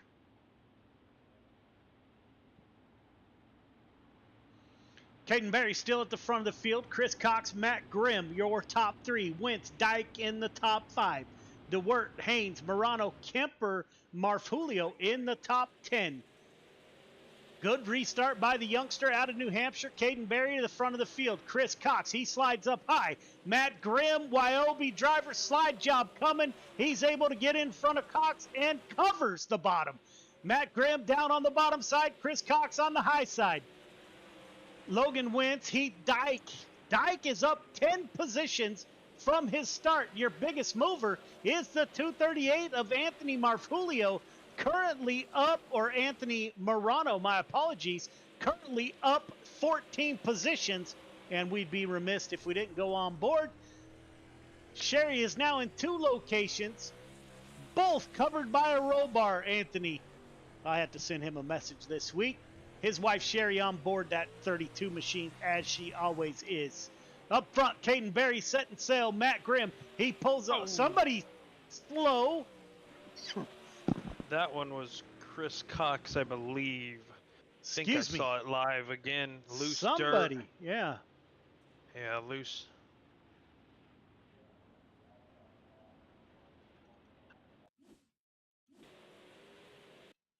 See what happened to Chris Cox here. He's running right in the slick. You can see that 515, a driver out of Des Moines, Iowa, slides in there, just gets over-rotated. In comes Dyke. Dyke gets into the front of the 515. Just nowhere for folks to go once the 515 got sideways.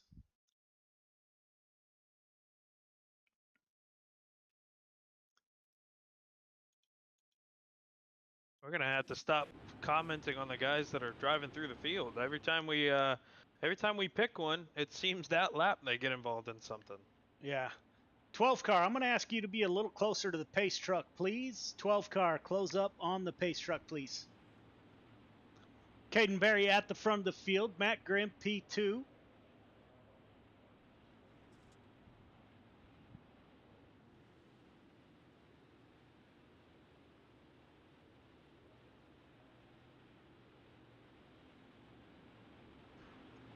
Caden Berry in front of his teammate Matt Grimm, driver out of New Hampshire, followed by a driver out of Ohio, Logan Wentz in the P3.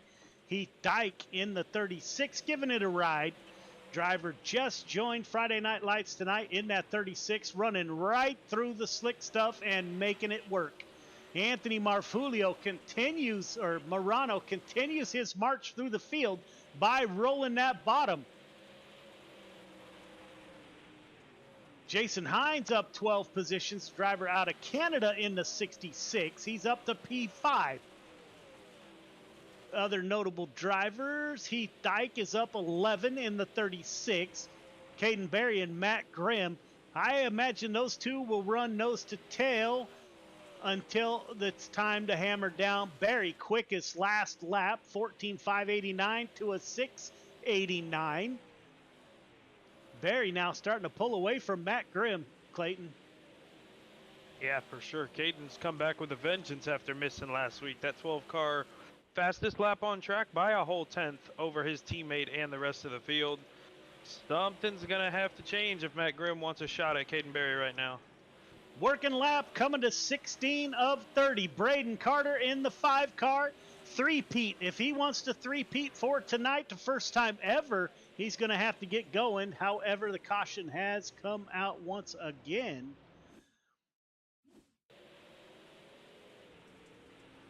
'22 car just gets wicked sideways. That's Brandon Wright, stops on track.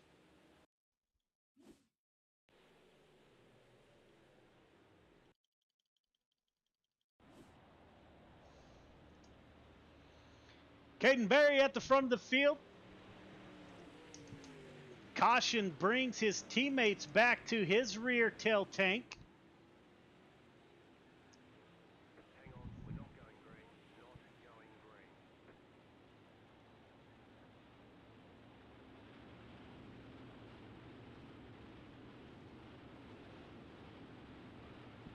Not quite halfway yet. Next lap we will be halfway.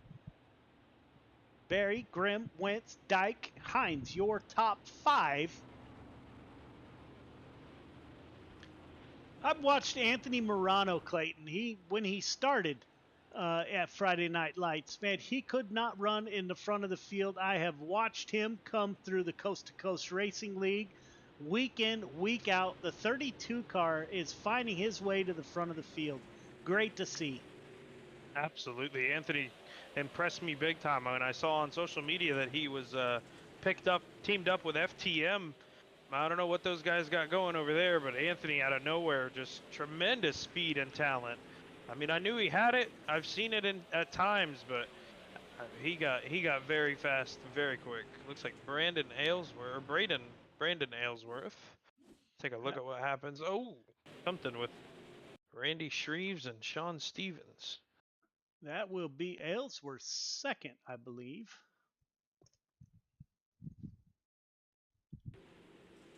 Take a look here.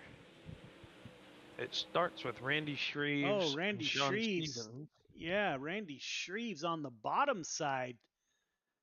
Aylesworth with nowhere to go. Unfortunate.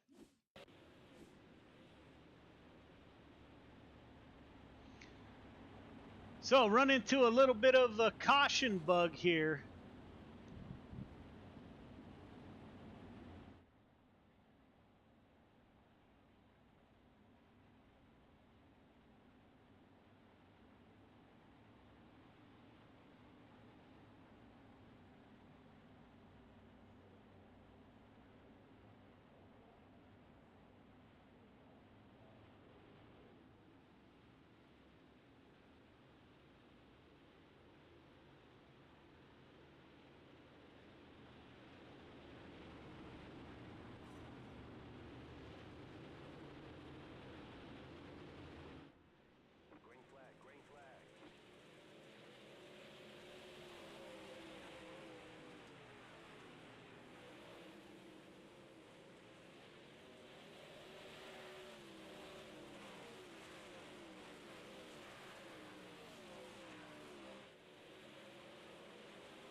Sorry, I had a little microphone issues there. Barry Grimm Haynes, your top three. The youngster gets it done.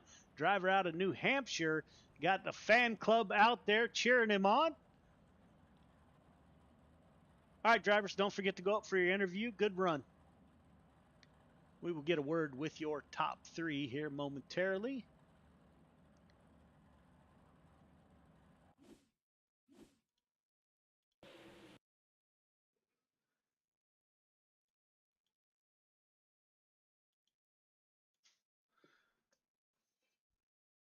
Clayton, I'll let you get.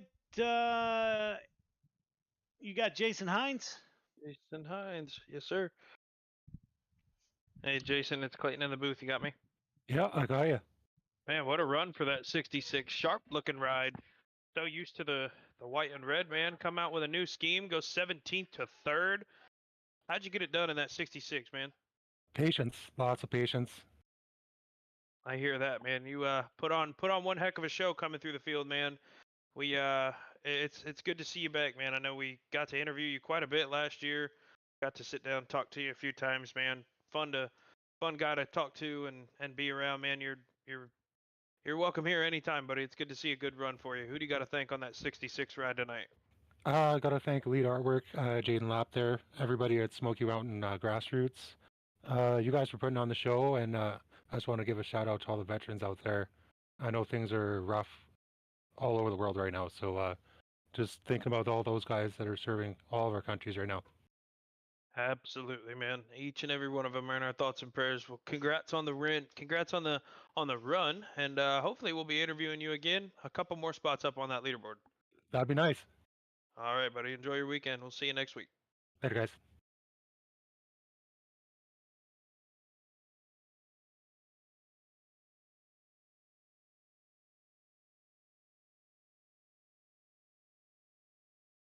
Yeah, I got you. Run in the 91. You and Caden kind of pulled away from the field there. How was the track? What was your strategy? Did you think with more laps, less laps, you had anything for that 12 car? No, I was just lacking something in 3 and 4, and he could run the top a lot better than I could. And I tried it early on, and it about cost me, so I just gave up and committed to the bottom. I could stick with him down there, but you're not going to beat Barry on these flat, slick tracks. That's what he's used to up over there. So I'm just happy with second.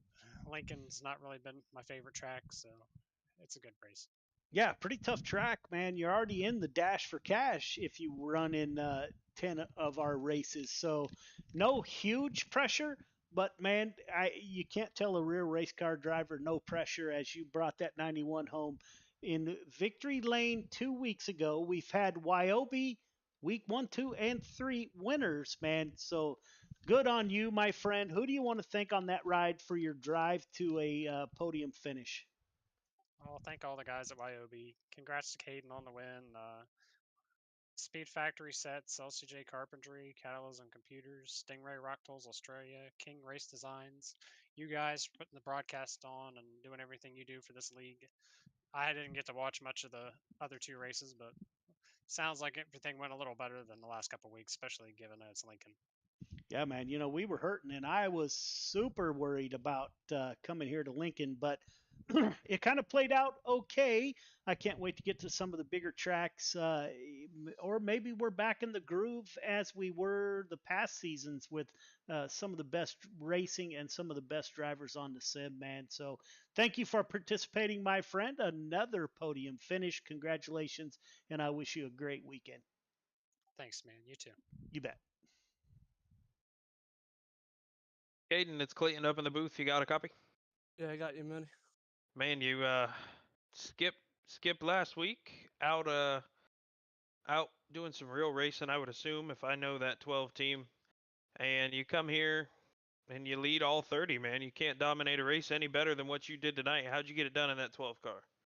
Well, you just put real life and into the sim, and I just run really slick tracks like this, in real life. So and it was just slick and slow, and just put my real life experience in it here, and it got the job done. I mean, Matt was just me and him were in the Discord there, and he was really wondering how I was running the bottom so good in 3 and 4. But I'm definitely gonna take the win, especially too. I haven't ran here in 4 months, so to come back, after skipping a week and coming back and winning like that's really good and good for the points as well. So just super looking forward to that championship this year as well.